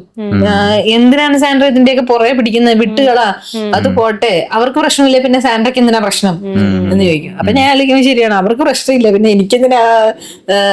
അവര് പറയും വേണ്ട വിട്ടേര് എന്ന് പറയുമ്പോൾ പേടിയുള്ളതുകൊണ്ട് അവരെ അല്പം പിന്നെ സപ്പോർട്ട് ചെയ്തില്ല എന്ന് വരും. പക്ഷെ പ്രതികരിക്കണം എന്നുള്ളത് തന്നെയാണ് എന്റെ ഇപ്പോഴത്തെ അഭിപ്രായം. ഇപ്പൊ ഫസ്റ്റത്തെ ഒരു പ്രൊഡക്ഷൻ ഹൗസ് കഴിഞ്ഞ് ഇപ്പൊ രണ്ടാമത്തെ ലാപ്പാണല്ലോ സാൻഡ്രയുടെ. ഇപ്പൊ രണ്ടാമത്തെ ലാപ്പ് സ്റ്റാർട്ട് ചെയ്തപ്പോ ഇപ്പൊ ഈ പറഞ്ഞ സംഘടനകളുടെ സൈഡിൽ നിന്നാണെന്നുണ്ടെങ്കിലും അല്ലെങ്കിൽ മൂവിയിലുള്ള ഫ്രണ്ട്സിന്റെ സൈഡിൽ നിന്നാണെങ്കിലും ഒക്കെ ഉള്ള ഒരു പ്രതികരണം എന്തായിരുന്നു? എല്ലാവരും സപ്പോർട്ടീവ് ആയിരുന്നോ? അല്ല, ഐ മീൻ ഈ പടം ചെയ്യുന്നത് എന്നുള്ളതാണ്. ഇതെന്താണ്, ഇത് എത്ര നാള് ചെയ്യും, എവിടുന്നാണ് ഫണ്ട്, എന്താണ്, എങ്ങനെയാണ്, എന്താണ് സോഴ്സ്, ഇതെങ്ങനെ ലാസ്റ്റ് പടം അത്ര ഇതായില്ല, പിന്നെ എങ്ങനെയാണ് സെക്കൻഡ് മൂവി ചെയ്തത്, ഇങ്ങനെയൊക്കെയുള്ള എനിക്കറിയാം. ഇതൊക്കെയാണ് സംസാരം, ഇതൊക്കെയാണ് ഇതെല്ലാം നടക്കുന്നത്. പക്ഷെ എന്നാൽ ഈ കൂട്ടത്തിൽ സപ്പോർട്ട് ചെയ്യുന്നവരും ഉണ്ട് കേട്ടോ, സപ്പോർട്ട് ചെയ്യുന്നവരില്ല എന്നല്ല, കൂടെ നിൽക്കുന്നവരും ഉണ്ട്. നല്ലത് വരണം എന്ന് ആഗ്രഹിച്ച് ഒരു സ്ത്രീ അങ്ങനെ ഒരാളെ എടുത്തു പറയുകയാണെങ്കിൽ ബാബുരാജ്. ബാബുചേട്ടൻ എപ്പോഴും അത് ആത്മാർത്ഥമായിട്ട് ആഗ്രഹിക്കുന്ന ആൾക്കാരെ നമുക്ക് അറിയാലോ, ഇവര് സക്സസ് ആവണം എന്ന് ആഗ്രഹിക്കുന്ന. അതേപോലെ എനിക്ക് എപ്പോഴും സ്ത്രീകൾക്ക് വേണ്ടി നിലകൊണ്ടിട്ടുള്ള ഒരാളാണ് ബാബുചേട്ടൻ. പലപ്പോഴും ഞാൻ കണ്ടിട്ടുണ്ട്, പല കാര്യങ്ങളിലും, പല ഇഷ്യൂസിലും ഒക്കെ. അപ്പൊ അതേപോലെ തന്നെ എന്നെ ജെന്യൂനായിട്ട് വിളിച്ചിട്ട് എന്തായി ഓരോ ദിവസവും എല്ലാ ദിവസവും എന്നെ വിളിക്കും, അറ്റൻഡൻസ് എടുക്കുന്ന പോലെ വിളിച്ചിട്ട് എന്തായി, ഇത് നടന്നോ, അത് നടന്നോ, എന്തായി, ഞാൻ സേഫ് ആയാൽ മതി പുള്ളിക്ക്. അങ്ങനെ ജെന്യൂൻ ആയിട്ടുള്ള ആൾക്കാരും ഉണ്ട്. ഓർഗനൈസേഷന്റെ ഭാഗത്തു നിന്നൊക്കെ എന്താണ് അവസ്ഥ? അസോസിയേഷൻസ് എത്ര നാള് പോകും നോക്കാം എന്നുള്ളതാണ് അവരുടെ ഒരു ആറ്റിറ്റ്യൂഡ്. പക്ഷെ ഞാനിവിടെ തന്നെ നിൽക്കും. ഇപ്പൊ ഈ സെക്കൻഡ് ഫേസിൽ ഇപ്പൊ ചന്ദ്ര പ്രൊഡക്ഷൻസ് ആയി വന്ന സമയത്ത് ഈ പ്രൊഡ്യൂസർ എന്നുള്ള റോളിൽ തന്നെയാണ് എപ്പോഴും ഇരിക്കാൻ ഇഷ്ടപ്പെടുന്നത്. ആക്ടർ അല്ലെങ്കിൽ ചിലരൊക്കെ പറയുന്നില്ലേ ഡയറക്ഷൻ ഇഷ്ടമാണ്. അപ്പൊ അങ്ങനെയൊന്നും എങ്ങോട്ട് മൂവ് ചെയ്യണ്ട, പ്രൊഡക്ഷൻ തന്നെ മതി എന്ന് വിചാരിച്ചു. വിജയ് എന്നോട് പറഞ്ഞിട്ടുണ്ട് ഒരു പ്രാവശ്യം, നിനക്ക് ഡയറക്ട് ചെയ്തോടെ എന്നൊക്കെ ചോദിച്ചിട്ടുണ്ട്. അപ്പം ഞാനൊന്ന് ആലോചിച്ചു, ഒന്ന് ചാഞ്ചാടിയായിരുന്നു ഡയറക്ട് ചെയ്യണമെന്ന്. പിന്നെ എനിക്ക് മനസ്സിലായി വേണ്ട, ഫുൾ തലവേദനയാ. നമ്മള് ഒരു പടം തന്നെ എത്ര പ്രാവശ്യം കാണേണ്ടി വരുന്നത് ഡയറക്ടർ ആയി കഴിഞ്ഞാൽ തന്നെ. നമ്മുടെ പടമാണെങ്കിൽ പോലും നമുക്ക് ശിക്ഷയാണത് പല പ്രാവശ്യം ഇരുന്ന് കാണുക പറയുന്നത്. എനിക്ക് അതിനുള്ള ക്ഷമയൊന്നുമില്ല. അപ്പം അതുകൊണ്ട് ഞാൻ ഡയറക്ഷൻ എന്തായാലും പിടിക്കുന്ന പരിപാടിയില്ല. പറയാൻ പറ്റില്ല കേട്ടോ, ഇനിയിപ്പം എപ്പോഴെങ്കിലും ചെയ്യുമോന്നറിയില്ല. പക്ഷെ എഴുതിയാൽ കൊള്ളാമെന്നുണ്ട് ഇപ്പം എനിക്ക് കാര്യം ഇപ്പൊ ലാസ്റ്റ് പടത്തിൽ ഞാൻ അതിന്റെ തുടക്കത്തിൽ ഒരു ആനിമേഷൻ വരുന്നുണ്ട്, ലിറ്റിൽ ഹാർട്സിന്റെ തുടക്കത്തിൽ ഒരു ആനിമേഷൻ, അതിന്റെ ഫുള്ള് എഴുതിയത് ഞാനായിരുന്നു. അത് ഞാനൊരു 5-10 മിനിറ്റ് കൊണ്ട് എഴുതിയ സാധനം, ചടപടേ എഴുതി. അപ്പൊ എഴുതിയപ്പോ നല്ല ഫ്ലോയും ഉണ്ട്, പിന്നെ അതിനകത്ത് ഒരു തിരുത്ത് പോലും വന്നില്ല, അത് അങ്ങനെ തന്നെ എഴുതുകയും ചെയ്തു. അപ്പൊ പിന്നെ ഞാൻ ഓർത്തു എന്റെ കയ്യിലാണ് ഒരുപാട് കഥകളും ഉണ്ട്, എന്തിനാണ് ഞാൻ കഥ അന്വേഷിച്ച് പുറത്തേക്ക് പോകുന്നത്. അപ്പൊ ചിലപ്പോ ഞാൻ എഴുതാൻ സാധ്യതയുണ്ട്. പിന്നെ എനിക്കൊരു സാധനം, പണ്ടത്തെ പോലെ തന്നെ തിരിച്ച് ആക്ടിങ് എനിക്ക് വലിയ താല്പര്യമില്ല. ഇങ്ങനെ എനിക്ക് ബാക്കിൽ നിന്നിട്ടുള്ള പരിപാടികളോടാണ് കൂടുതൽ താല്പര്യം. ഇപ്പൊ പിള്ളേർ എന്നോട് പറഞ്ഞ അമ്മയ്ക്ക് അഭിനയിച്ചൂടെ എന്നൊക്കെ ചോദിക്കും. അപ്പം അവർക്ക് ഞാൻ അഭിനയിച്ച് കാണുന്ന ഇഷ്ടം, പക്ഷെ പ്രൊഡക്ഷൻ അവർക്ക് ഇഷ്ടമല്ല. ഞാൻ ഈ സ്ട്രെസ് ആയിട്ട് നടക്കുന്നൊന്നും അവർക്ക് ഇഷ്ടമല്ല. അപ്പൊ അത് കാരണം അഭിനയിച്ചൂടെ എന്നൊക്കെ എന്റെ അടുത്ത് ചോദിച്ചു. അപ്പൊ ഞാനിങ്ങനെ ഒന്ന് ആലോചിച്ചു, അഭിനയിച്ചാലോ എന്നൊക്കെ. പിന്നെ ഒരു മണി സൈഡ് നോക്കുമ്പോ ശരിക്കും ഏറ്റവും പ്രോഫിറ്റബിൾ പ്രൊഡ്യൂസറായി ഇരിക്കുക എന്നുള്ളത് തന്നെയാണോ? ഒരു എന്റെ ഹസ്ബൻഡ് പറയേ, ഞാൻ പറയാ ഞാൻ ഇത് മറ്റേ പടം പ്രൊഡ്യൂസ് ചെയ്ത പ്രൊഡ്യൂസറാ, ഭയങ്കര പൈസക്കാരനല്ലേ എന്ന് ചോദിക്കും എന്റെ അടുത്ത്. ഞാൻ പറഞ്ഞു ഇത് എന്തൊരു മിസ്കൺസെപ്ഷൻ ആണിത്. ആളുകളുടെ ഇടയിൽ ഒരു പ്രൊഡ്യൂസർ എന്ന് പറയുമ്പം ഭയങ്കര പൈസക്കാരൻ, ഭയങ്കര റിച്ച് എന്നുള്ളതാണ് എല്ലാവരുടെയും ഒരു ചിന്താഗതി. നിങ്ങൾ പ്രൊഡ്യൂസേഴ്സ് അസോസിയേഷനിലെ മീറ്റിംഗ് നടക്കുമ്പോൾ അവിടെ വരണം. അവിടെ ഒരു കാറുള്ള ആൾക്കാരെന്ന് പറയുന്നത് ഒരു 10 പേര് കാണും മാക്സിമം. ബാക്കിയുള്ളവരൊക്കെ ഓട്ടോ പിടിച്ചും ബസ് കയറിയും ഒക്കെ കഷ്ടപ്പെട്ട് വരുന്ന കാര്യം, എല്ലാവരും അധോഗതിയിലാണ്. എല്ലാവരും, അതായത് ഒരു പടം എടുത്ത് കാശുണ്ടാക്കിയത് അടുത്ത പടം എടുക്കുമ്പോൾ പോകും. പിന്നെ ഇവിടെ എപ്പോഴും എത്ര സൂപ്പർ ഹിറ്റ് പടമാണെങ്കിലും അല്ലെങ്കിൽ എത്ര ഫ്ലോപ്പ് പടമാണെങ്കിലും ഒന്നും മേശാതെ നിൽക്കുന്ന ആരായിരിക്കും? ആക്ടേഴ്സ്. അവർക്ക് അവരുടെ പൈസ കിട്ടിയിട്ടുണ്ടാവും. അപ്പം ഇപ്പൊ 100 crores അടിച്ച ഒരു പ്രൊഡ്യൂസർക്ക് കിട്ടുന്നതിനേക്കാൾ കൂടുതൽ പൈസ ആ പടത്തിലെ നായകൻ വാങ്ങിച്ചിട്ടുണ്ടാവും. അതുപോലെ തന്നെ അതില് ഹിറ്റ് ആയതുകൊണ്ട് അവര് പിന്നെ റെമ്യൂണറേഷൻ കൂട്ടുന്ന സിറ്റുവേഷൻസും ഉണ്ടല്ലോ. അതിനൊക്കെ എന്തെങ്കിലും ഒരു ക്രൈറ്റീരിയ ഉണ്ടോ? ലൈക്ക് ഒരു 2 ക്രൈറ്റീരിയ ഇല്ല, ആർക്കും ഒരു ക്രൈറ്റീരിയ ഇല്ല എന്നുള്ളത്. ഇപ്പം എനിക്ക് തോന്നുന്നു മലയാള സിനിമയിലെ ആർട്ടിസ്റ്റിന്റെ റെമ്യൂണറേഷൻ ഹിന്ദി സിനിമയോട് കടപിടിക്കുന്നതാണ്. അതേപോലെ റെമ്യൂണറേഷൻ പിന്നെ മറ്റേ ഉയർന്ന ചിന്താഗതിയും. അതിന്റെ ഫോളോ അപ്പ് ഞാൻ ക്വസ്റ്റ്യൻ ചോദിക്കട്ടെ. ഇവിടെ ഇപ്പൊ ഒരു സൂപ്പർ സ്റ്റാർ പടം മേടിക്കണമെന്നുണ്ടെങ്കിൽ ഇപ്പൊ ലെറ്റ്സ് സേ മോഹൻലാലിനെ മമ്മൂട്ടിനെ വെച്ചിട്ട് ഒരു നേര് പോലുള്ള പടം, അല്ലെങ്കിൽ മമ്മൂട്ടിനെ വെച്ചിട്ട് റോഷാക്ക് പോലുള്ള ഒരു പടം ഒക്കെ പിടിക്കണമെന്നുണ്ടെങ്കിൽ ഏകദേശം എന്ത് ബഡ്ജറ്റ് ആവും? റോഷാക്ക് പോലെ ഒരു പടം പ്രൊഡ്യൂസ് ചെയ്തേക്കുന്ന മമ്മൂട്ടി കമ്പനിയാണ്. അപ്പൊ അതുകൊണ്ട് അതിന് വലിയ കോസ്റ്റ് വരില്ല. അതിന്റെ കാരണം നമ്മളൊരു ഇൻഡിപെൻഡന്റ് പ്രൊഡ്യൂസർ ആയിട്ട് നിൽക്കുകയാണെന്നുണ്ടെങ്കിൽ എങ്ങനെയായിരിക്കും? അതിപ്പോ ഞാനിപ്പോ മമ്മൂക്കയുടെ റെമ്യൂണറേഷൻ പറയേണ്ടി വരും. അതായത് ഇതിപ്പോ റോഷാക്ക് ചെയ്തേക്കുന്ന മമ്മൂക്ക ആയതുകൊണ്ട് മമ്മൂക്കയ്ക്ക് അതിനകത്ത് റെമ്യൂണറേഷൻ ഇല്ലല്ലോ. അപ്പൊ പിന്നെ അതിന്റെ ബാക്കിയുള്ള ആർട്ടിസ്റ്റ് എല്ലാം വളരെ ചെറിയ ചെറിയ ആർട്ടിസ്റ്റുകളെ ഉള്ളൂ അതിനകത്ത്.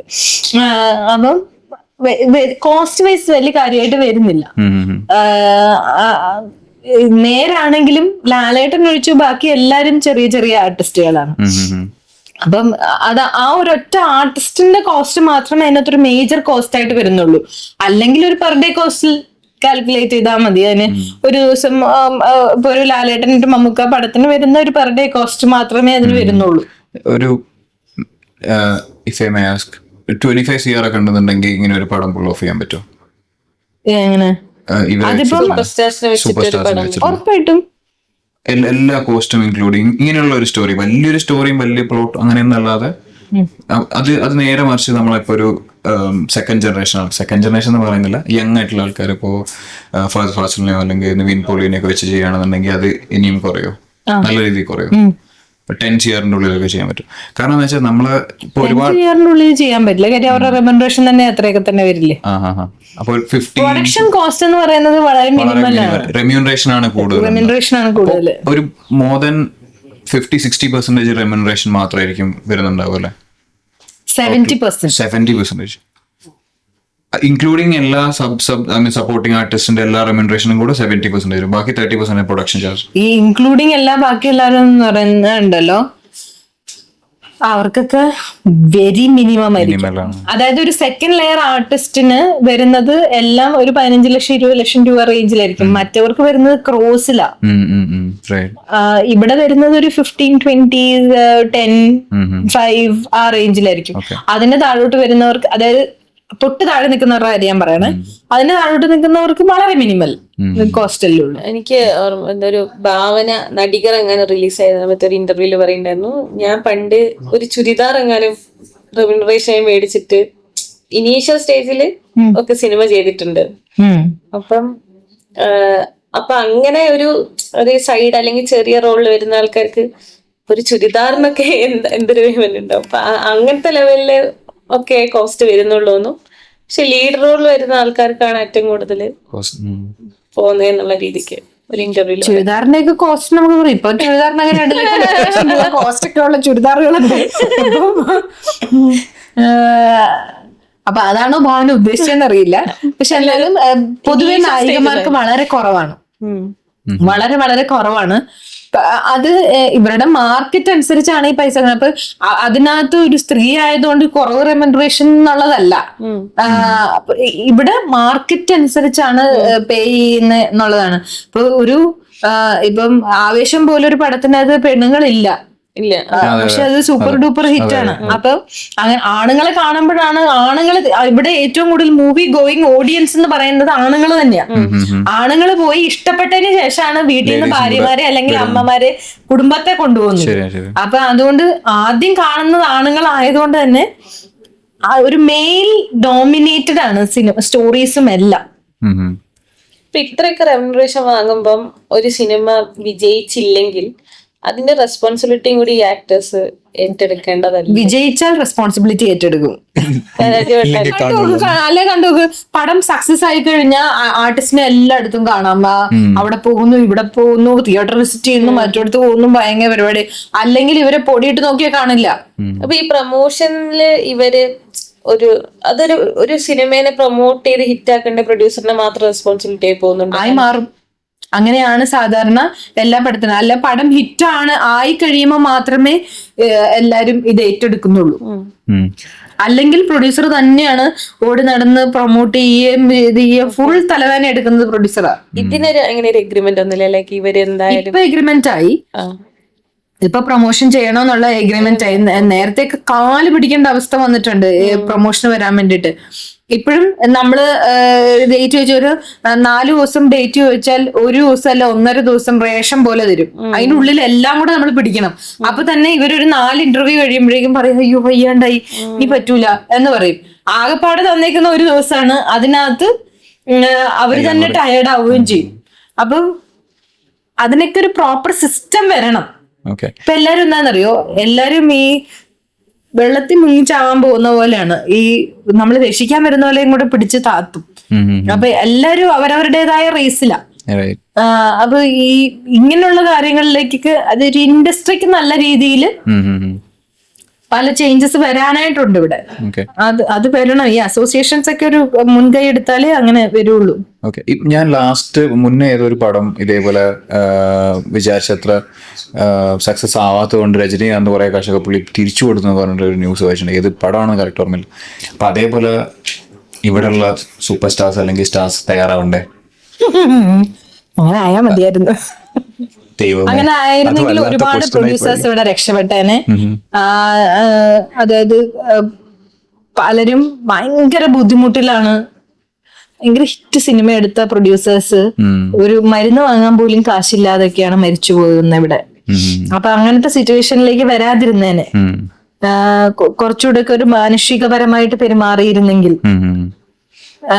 നമ്മൾ കൊടുക്കാൻ നേരം എല്ലാരും പറയും മനുഷ്യത്വപരമായിട്ട് ചെയ്യണ്ടേ, നിങ്ങളത് അവർക്ക് ഇത്രയും പൈസ കൊടുക്കണ്ടേ, അല്ല ഇത്രയും ചെയ്യണ്ടേ, അങ്ങനെ ചെയ്യണ്ടേന്ന്. അങ്ങനെ കണക്ക് പറഞ്ഞ് വാങ്ങുന്ന ആൾക്കാര് തിരിച്ച് ഒരേ ഒരാളെ കൊടുക്കുന്നുള്ളൂ, കിട്ടാതിരിക്കുന്നുള്ളൂ. അത് പ്രൊഡ്യൂസർ മാത്രമാണ്. ബാക്കി എല്ലാവർക്കും എന്തെങ്കിലും കിട്ടുന്ന ആൾക്കാരാ. എന്തെങ്കിലും ഒരു അമൗണ്ട് ചെയ്ത ജോലിക്ക് എന്തെങ്കിലും ഒരു പൈസ കിട്ടുന്ന ആൾക്കാരാ.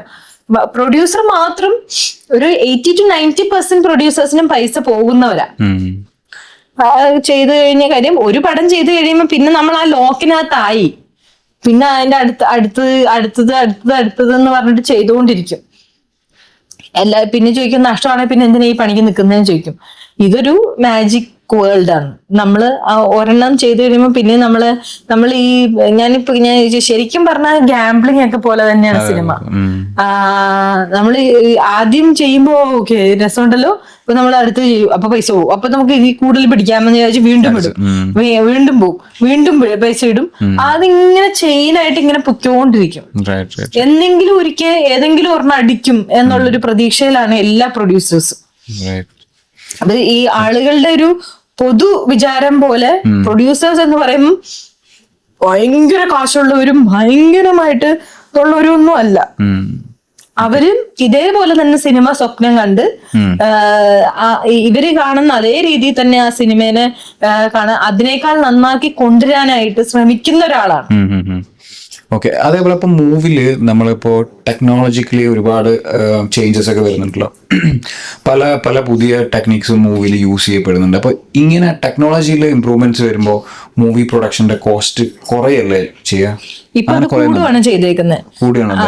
കൂടെയാണ്. ശരിക്കും പറഞ്ഞ പണ്ടൊക്കെ എന്തായിരുന്നു, ഒന്നും ഉണ്ടായിരുന്നില്ല. അന്ന് ക്യാമറ വരെയും മറ്റേ ഫിലിമിൽ ഷൂട്ട് ചെയ്തോണ്ടിരുന്ന സമയത്തൊക്കെ 15 ദിവസം 20 ദിവസത്തിലൊക്കെ സിനിമ ഷൂട്ട് തീർന്നിരുന്നു. ഇന്നത് വന്ന് നിൽക്കുന്ന 60 ദിവസം 80 ദിവസം 90 ദിവസം. അതായത് ഇപ്പൊ ഒരു 40 ദിവസത്തിൽ തീരുന്ന പടം എന്ന് പറഞ്ഞാൽ എല്ലാരും കളിയാക്കി നോക്കും. 40 ദിവസം ഒരു പടാണോ, കുഞ്ഞു പടാണോ എന്നൊക്കെ ഉള്ള രീതിയിൽ നോക്കും.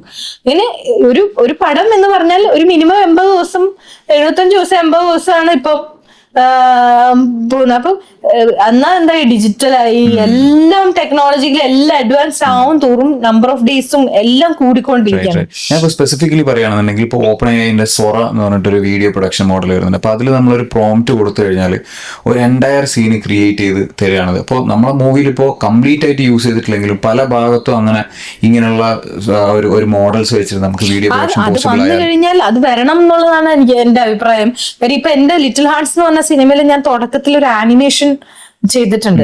ആ ആനിമേഷൻ ചെയ്തേക്കുന്നത് ഏഷ്യാനെറ്റിൽ വർക്ക് ചെയ്യുന്ന ലിബിൻ എന്ന് പറഞ്ഞ എഡിറ്ററാണ്. അപ്പൊ ലിബിൻ അത് ചെയ്തേക്കുന്നത് മിഡ് ജേണി എന്ന് പറഞ്ഞ ആപ്പിൽ ചെയ്തേക്കുന്നതാണ്. പക്ഷെ എന്ത് രസമായിട്ട് അത് ചെയ്തേക്കുന്നത്. അത് നമ്മളൊരു ആനിമേഷൻ ടീമിന്റെ കൊടുത്തിരുന്നെങ്കിൽ ഭയങ്കര പൈസയായേനെ. അത് അത്രയും ഭംഗിയായിട്ടാണ് അത് ചെയ്തേക്കുന്നത്. ആ ഒരു സ്റ്റോറി നല്ല രസം. ഒന്ന് കണ്ടു നോക്കൂ. ഈ റിസർച്ച് ചെയ്ത സമയത്ത് ആ ലിറ്റിൽ ഹാർട്സ് ഒന്ന് കണ്ടിട്ട് വന്നാൽ മതി. അപ്പൊ അതിന്റെ തുടക്കത്തിലുള്ള ആനിമേഷൻ അതാ ഞാൻ പറഞ്ഞു, ഞാൻ എഴുതിയതെന്ന് ഞാൻ പറഞ്ഞില്ല. ആ ആനിമേഷൻ ചെയ്തേക്കുന്നത് ഈ ലിബിനാണ്. ഭയങ്കര രസമായിട്ട് ലിബിൻ ചെയ്തിട്ടുണ്ട്. അത് ഒരുപാട് ടൈമും എടുത്തിട്ടില്ല, ഒത്തിരി ടൈം എടുത്തൊന്നും ചെയ്തതും അല്ല.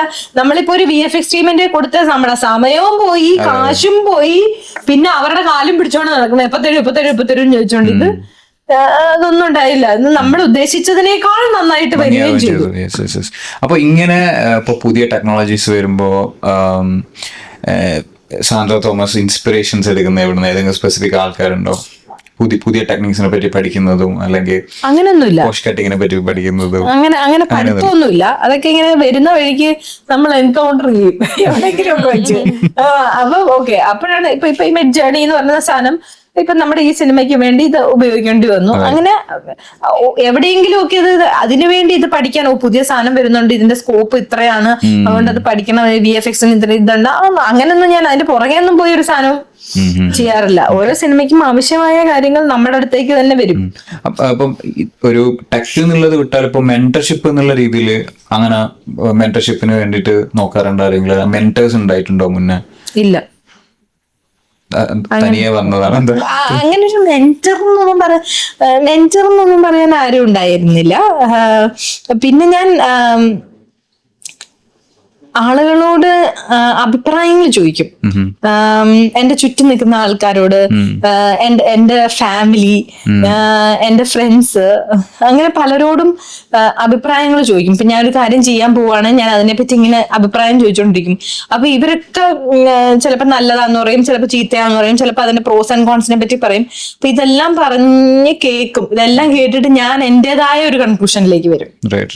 അങ്ങനെയാണ് ഞാൻ പല ഡിസിഷൻസും എടുക്കാറ്. ഒരു പുതിയൊരു പ്രൊഡ്യൂസർ ആയിട്ട് വരുന്ന ആളാണെങ്കിൽ അയാള് ഒരു എക്സിസ്റ്റിംഗ് ഒരു പ്രൊഡ്യൂസർ ഒരു മെന്ററായിട്ടൊക്കെ വെക്കുന്നത് നന്നാവോ, അല്ലെങ്കിൽ അയാൾ തന്നെ ഇറങ്ങി എല്ലാം ഫിഗർ ഔട്ട് ചെയ്ത് എടുക്കുന്നതായിരിക്കും നല്ലത്? ഒരു എക്സിസ്റ്റിംഗ് പ്രൊഡ്യൂസർ, എൻ്റെ അടുത്ത് അങ്ങനെ ഒത്തിരി പേര് വരാറുണ്ട്. ഒരു എക്സിസ്റ്റിംഗ് പ്രൊഡ്യൂസറിന്റെ അടുത്ത് നിന്ന് അഡ്വൈസ്, എക്സ്പീരിയൻസ് ഉള്ള ആളുകളിൽ നിന്ന് അഡ്വൈസ് എടുക്കുന്നത് എപ്പോഴും നല്ലതായിരിക്കും. അതിപ്പോ എന്ത് ജോലിയാണെങ്കിലും എന്ത് കാര്യമാണെങ്കിലും എക്സ്പീരിയൻസ് മാറ്റേഴ്സ്. അത് നമ്മൾ സ്കൂളിൽ പഠിക്കുന്നോ കോളേജിൽ പഠിക്കുന്നോ ഒന്നും അല്ല. പ്രാക്ടിക്കൽ നോളജ് എന്ന് പറയുന്നത് different ball game all together. അപ്പൊ അത് ചെയ്ത് പഠിച്ച് വന്നേക്കുന്ന ആൾക്കാർക്ക് എവിടെ വേണോ ഉരുണ്ടാലും എഴുന്നേറ്റ് വരും. ഈ പിന്നെ വേറെ ഇപ്പൊ ഈവൻ കയ്യിൽ കാശുണ്ട്, ഇയാള് ഒരു പ്രൊഡ്യൂസർ ആവാൻ ആഗ്രഹിക്കുന്ന ആളാണ് എന്നൊക്കെ മനസ്സിലാക്കി അയാളെ മുതലെടുക്കുന്ന ഒരു രീതി ഉണ്ടാവില്ലേ? അതാണ് പൊതുവെ സിനിമയിലുള്ള ആറ്റിറ്റ്യൂഡ്. കാശുണ്ട്, കാശ് കളയണം എന്നുള്ള. അത് പുതിയ പുതിയ പ്രൊഡ്യൂസേഴ്സ് വരുമ്പം ഇവിടെ ഇങ്ങനെയാണ്, ഇവിടെ ഇത്രയും പൈസ കൊടുക്കണം, അവിടെ അങ്ങനെ പൈസ. അപ്പൊ അവര് ആയിരിക്കും അയ്യോ നമുക്ക് അറിയാത്ത ഫീൽഡാണല്ലോ, അപ്പൊ അവിടെ അത്ര ആയിരിക്കും, അല്ല ഇവിടെ ഇങ്ങനെ ആയിരിക്കും എന്ന് വിചാരിച്ചിട്ട് ഇവരിത് ചെയ്യും. പക്ഷെ എപ്പോഴും ഞാൻ ആലോചിക്കാറുണ്ട്, നല്ല പ്രൊഡ്യൂസേഴ്സ്, നല്ല പൊട്ടൻഷ്യൽ ഉള്ള നല്ല ഫണ്ടുള്ള പ്രൊഡ്യൂസേഴ്സ് വരുമ്പം അവരെ ഒരു പടം കൊണ്ട് തന്നെ അവരെ മടിപ്പിച്ച് പറഞ്ഞയക്കും. പിന്നെ ഈ ഭാഗത്തേക്ക് വരാത്ത രീതിയിൽ അങ്ങനെ ചെയ്യരുത്. അങ്ങനെയുള്ള പ്രൊഡ്യൂസേഴ്സ് ഇവിടെ നിലനിൽക്കണം. മറ്റൊരു കാര്യം വെച്ചാൽ ഇപ്പൊ നല്ല പടങ്ങൾ വരുമ്പോ ഈ ആക്ടേഴ്സിന്റെ തന്നെ പ്രൊഡക്ഷൻ ഹൗസസ് എടുത്ത് ചെയ്യുന്ന ഒരു പരിപാടി ഉണ്ടല്ലോ. അപ്പൊ അങ്ങനെ ഒരുപാട് പടങ്ങൾ ഇപ്പൊ വന്നിട്ടുണ്ട്. അപ്പൊ അങ്ങനെ ചെയ്യുന്നത് കൊണ്ട് ഇപ്പൊ ഇൻഡിപെൻഡന്റ് ആയിട്ട് വരുന്ന പ്രൊഡ്യൂസേഴ്സിന് നല്ല പടങ്ങളിൽ കിട്ടാനുള്ള ഒരു ചാൻസസ് അവിടെ കുറയല്ലേ? അപ്പൊ അതൊരു ത്രെട്ടാണോ ശരിക്കും? ത്രെട്ട് എന്ന് പറഞ്ഞാൽ അതിനെല്ലാം അതിജീവിക്കുന്നതല്ലേ ബിസിനസ് എന്ന് പറയുന്നത്. നമ്മളെ ഇൻഡസ്ട്രിയിലാവുമ്പോൾ പലതരത്തിലുള്ള ത്രെറ്റ്സ് വരും. അതിനെല്ലാം അതിജീവിക്കണം. അപ്പം ഇപ്പം പറഞ്ഞ ശരിയാണ്. ഒരു നല്ലൊരു സിനിമ വരുമ്പം കോസ്റ്റ് കുറഞ്ഞ സിനിമയാണെങ്കിൽ അത് എപ്പോഴും ആക്ടർ എടുക്കും, ആർട്ടിസ്റ്റ് എടുക്കും. അല്ല ഇത് ഭയങ്കര ബഡ്ജറ്റ് വരാൻ സാധ്യതയുള്ള പടമാണെങ്കിൽ അവർ വേറെ ആർക്കെങ്കിലും കൊടുക്കും. കോസ്റ്റ് കുറവാണെങ്കിൽ ആർട്ടിസ്റ്റ് എടുക്കും. അല്ലെങ്കിൽ ഡയറക്ടറോ എവിടെന്നെങ്കിലും കുറച്ച് ഫണ്ടൊക്കെ ഒപ്പിച്ചിട്ട് അവർ ചെയ്യാൻ നോക്കും. ഇതൊന്നും നടന്നില്ലെങ്കിലാണ് ഒരു പ്രൊഡ്യൂസറുടെ അടുത്തേക്ക് വരിക. അപ്പൊ അതിലും ഒരാളിന്റെ അടുത്ത് പോയി നടക്കാതെ വരുമ്പോഴേ എന്റെ അടുത്തേക്ക് വരുള്ളൂ. മനസ്സിലായത്? അങ്ങനെ ഒരു പ്രശ്നമുണ്ട്. പക്ഷെ അതിനൊക്കെ ഓവർകം ചെയ്യണം. അതാണ്. ഇപ്പൊ ഒരു 10 കൂടുതൽ മൂവീസ് ഓൾറെഡി പ്രൊഡ്യൂസ് ചെയ്തു. ഒരു ഡ്രീം പ്രൊജക്ട് എന്താണ്? അല്ലെങ്കിൽ ഇങ്ങനത്തെ ഒരു ടൈപ്പ് ഓഫ് മൂവി എടുക്കണം? റീഇൻകാർണേഷൻ അത് പിന്നെ അതൊരു ജെൻസീസിന്റെ സിനിമയും ആയിട്ട് കണക്ട് ചെയ്തുകൊണ്ട് ഒരു റീഇൻകാർണേഷൻ സിനിമ ചെയ്യണമെന്നുണ്ട്. ഇപ്പൊ ജെൻസി പടങ്ങൾ ഇപ്പം വരുന്നില്ല. അതായത് ഇപ്പം സിനിമ ചെയ്യുന്നവരെല്ലാം 80s കിഡ്സാ. സിനിമ ചെയ്യുന്ന ഫിലിം മേക്കേഴ്സ് എല്ലാം 80s കിഡ്സാ. അപ്പം ജെൻസീസിലുള്ള ആരെങ്കിലും അവരുടെ ഒരു പടം ചെയ്യണമെന്നുണ്ട് എനിക്ക്. അവരുടെ ഒരു കാര്യം, അവരുടെ തോട്ട് പ്രോസസ്സേ വേറെയാ. അപ്പം അങ്ങനത്തെ സിനിമ ചെയ്യണമെന്നാണ് ഇപ്പോഴത്തെ ആഗ്രഹം. ഈ കൊറിയൻ മൂവീസ് ഒക്കെ അതിന് കൊറിയൻ മൂവീസ് അങ്ങനല്ല. ഞാൻ സ്ട്രെസ് ബസ്റ്റർ ആയിട്ടാണ് കൊറിയൻ മൂവീസ് കാണുന്നത്. കാര്യം കൊറിയൻ മൂവീസ് കൂടുതലും റൊമാൻറ്റിക് സിനിമകളാണ്. ഇപ്പൊ നമ്മൾ ആ വേൾഡിൽ ഇങ്ങനെ ഞാൻ ഈ ഇടിയും വയലൻസും ഒന്നും കാണത്തില്ല. നമ്മൾ ഭയങ്കര സ്ട്രെസ്ഡ് ആയിട്ട് അല്ലെങ്കിൽ ഇങ്ങനെ പിടിച്ചോണ്ട് പോവാ, ഇങ്ങനെ ത്രില്ലർ പടങ്ങള് അതൊക്കെ കാണുമ്പോൾ നമ്മൾ ഫുൾ ടെൻഷനല്ലേ. നമ്മൾ അല്ലേ തന്നെ നമുക്ക് ടെൻഷനുണ്ട്. അതിന്റെ കൂടെ ഈ സ്ട്രെസ്സും കൂടെ എടുക്കേണ്ട കാര്യമില്ലല്ലോ. അതുകൊണ്ട് ഞാൻ റിലാക്സ്ഡ് ആയിട്ടിരുന്ന് ഇപ്പം കൊറിയനൊന്നും അങ്ങനെ കാണുന്നില്ല. ഇപ്പം എനിക്കൊന്ന് സ്പാനിഷിലൊക്കെ നല്ല പടങ്ങൾ വരുന്നുണ്ട്. ഈ അർജന്റീനിയൻ മൂവീസ് നല്ലത് വരുന്നുണ്ട്. അങ്ങനത്തെ ഒക്കെ ബേസിക്കലി റോം കോംസ് ആണ് കാണുന്നത്. ഇപ്പൊ പൃഥ്വിരാജ് തന്നെ ഒരിക്കൽ പറഞ്ഞിട്ടുണ്ട്, ഇപ്പൊ എല്ലാ ഇൻഡസ്ട്രിയിൽ നിന്നും വലിയ പടങ്ങൾ സംഭവിച്ചു. ഇപ്പൊ KGF നടന്നു, ബാഹുബലി നടന്നു, വിക്രം ഉണ്ടായിരുന്നു കമലഹാസന്റെ. അപ്പൊ അതേപോലെ ഒരു പാൻ ഇന്ത്യ അപ്പീലുള്ള വലിയൊരു പടം മലയാളത്തിൽ നിന്ന് അല്ലെങ്കിൽ നാളെ സംഭവിക്കുന്നു. അങ്ങനെ ഒരു പടം ഒക്കെ വരുന്ന സമയത്ത് അതിന്റെയൊക്കെ എങ്ങനെയെങ്കിലും അതിന്റെയൊക്കെ പാട്ടാവണം എന്നൊക്കെ ആലോചിച്ചു. ആഗ്രഹിക്കാല്ലേ നമുക്ക്. ആഗ്രഹമുണ്ട്. നടക്കുമെന്ന് ദൈവത്തിനറിയാം. ചിലപ്പോ നടക്കും. നമ്മൾ വിചാരിച്ചാൽ നടക്കാത്തതായിട്ടുള്ള ഒരു കാര്യമില്ല. പടം നടക്കാനുള്ള ഒരു പോസിബിലിറ്റി എത്ര ഹൈ ആണ്? 95%. അത് എപ്പോ വേണമെങ്കിലും അത് അങ്ങനെ സാന്ദ്രയുടെ മനസ്സിൽ അത് അതിന്റെ ഒരു എൻവിഷൻ എങ്ങനെയാണ്? അത് നമ്മൾ എക്സിസ്റ്റിംഗ് ഈ സൂപ്പർ സ്റ്റാർസ് തന്നെ ആയിരിക്കും ചെയ്യുക, അല്ലെങ്കിൽ കംപ്ലീറ്റ്ലി പുതിയ ആൾക്കാരായിരിക്കും ചെയ്യുക? ഇപ്പൊ KGF ഒക്കെ അങ്ങനെ ഒന്നല്ലേ, അപ്പൊ അതുവരെ പുതിയ ആൾക്കാരെ വെച്ച് ഒരിക്കലും അത്രയും വലിയൊരു പടം ചെയ്യാൻ പറ്റില്ല നമുക്ക്. നമ്മള് ഇപ്പൊ പക്ഷെ ഇപ്പൊ തന്നെ ഇപ്പൊ കൽക്കി എന്നുള്ളൊരു പടം ആളുകൾ കാണുന്ന എന്തുകൊണ്ട് ഇത്രയും വലിയൊരു ആർട്ടിസ്റ്റ് നിരയാണ്. ഇന്ത്യയിലുള്ള എല്ലാ ഇൻഡസ്ട്രിയിൽ നിന്നുള്ള എല്ലാ മുൻനിര നായകന്മാരും വന്ന് ചെയ്തേക്കുന്നത് കൊണ്ടാണ് കൽക്കി അത്രയും അതായത്. അല്ലെങ്കിൽ എനിക്ക് അതിന്റെ ഫസ്റ്റ് ഹാഫ് ഒന്നും ഒട്ടും കണക്ട് ആയില്ല. എനിക്ക് കുറച്ച് കഴിഞ്ഞപ്പോ എനിക്ക് കിട്ടുന്നു അത് കിട്ടുന്നു ഇത് കിട്ടുന്നു പറഞ്ഞു കുറച്ച് കഴിഞ്ഞപ്പോ ഞാൻ ഉറങ്ങി. കോൺട്രഡിക്ഷൻ അല്ലേ കാന്താര? കാന്താര ഒരു ചെറിയ ബഡ്ജറ്റില് അങ്ങനെ വന്നതല്ലേ? പക്ഷെ എന്നോട് ചോദിച്ചത് ഒരു വലിയ പടത്തിന്റെ ഭാഗമാവുമോന്നല്ലേ ചോദിച്ചത്. ഞാൻ കാന്താര ചെറിയ രീതിയിൽ ചെയ്ത പടമാണ്. അപ്പൊ അങ്ങനെയാണെങ്കിൽ പ്രേമലു ചെറിയ പടമല്ലേ, വലിയ രീതിയിൽ വന്നില്ലേ. അത് അങ്ങനെ ഒരു വലിയ പടത്തിന്റെ ഭാഗമാകണം എന്നുണ്ട് എനിക്ക്, ഒരു വലിയ മൂവിയുടെ. മലയാളത്തിൽ നിന്ന് അങ്ങനെ ഒരു പടം വന്നാൽ പാൻ ഇന്ത്യ ഔട്ട്സൈഡ് ഇവിടുന്ന് വരാനായിട്ടുള്ള ഒരുപാട് ചാൻസസ് ഉണ്ട്. ഒരു 99% ചാൻസ് ഇവിടുന്ന് വലിയ സിനിമകൾ വരാനായിട്ടുള്ള ചാൻസ് ഉണ്ട്. കാര്യം ഇവിടെ ഒരുപാട് നല്ല കണ്ടന്റുകളുണ്ട്. ഇവിടെ എന്തെല്ലാം ചരിത്രം ഉറങ്ങുന്ന സ്ഥലമാണ് ഇവിടെ എല്ലാ രീതിയിലും. ഒരു ഇനിയിപ്പോഴൊരു നെക്സ്റ്റ് പ്രൊജക്ട് എന്തെങ്കിലും ഓണാണോ അതോ ഓണാണ്, പക്ഷെ അനൗൺസ് ചെയ്യാറായിട്ടില്ല. ഈ ജോൺ അബ്രഹാം എന്ന് പറഞ്ഞിട്ടൊരു പ്രൊഡ്യൂസർ ഉണ്ടായിരുന്നില്ല മുന്നേ, അപ്പൊ പുള്ളി ക്രൗഡ് ഫണ്ടിങ് ചെയ്തിട്ട് മൂവി പ്രൊഡ്യൂസ് ചെയ്തെന്നൊക്കെ വായിച്ചിട്ടുണ്ട്.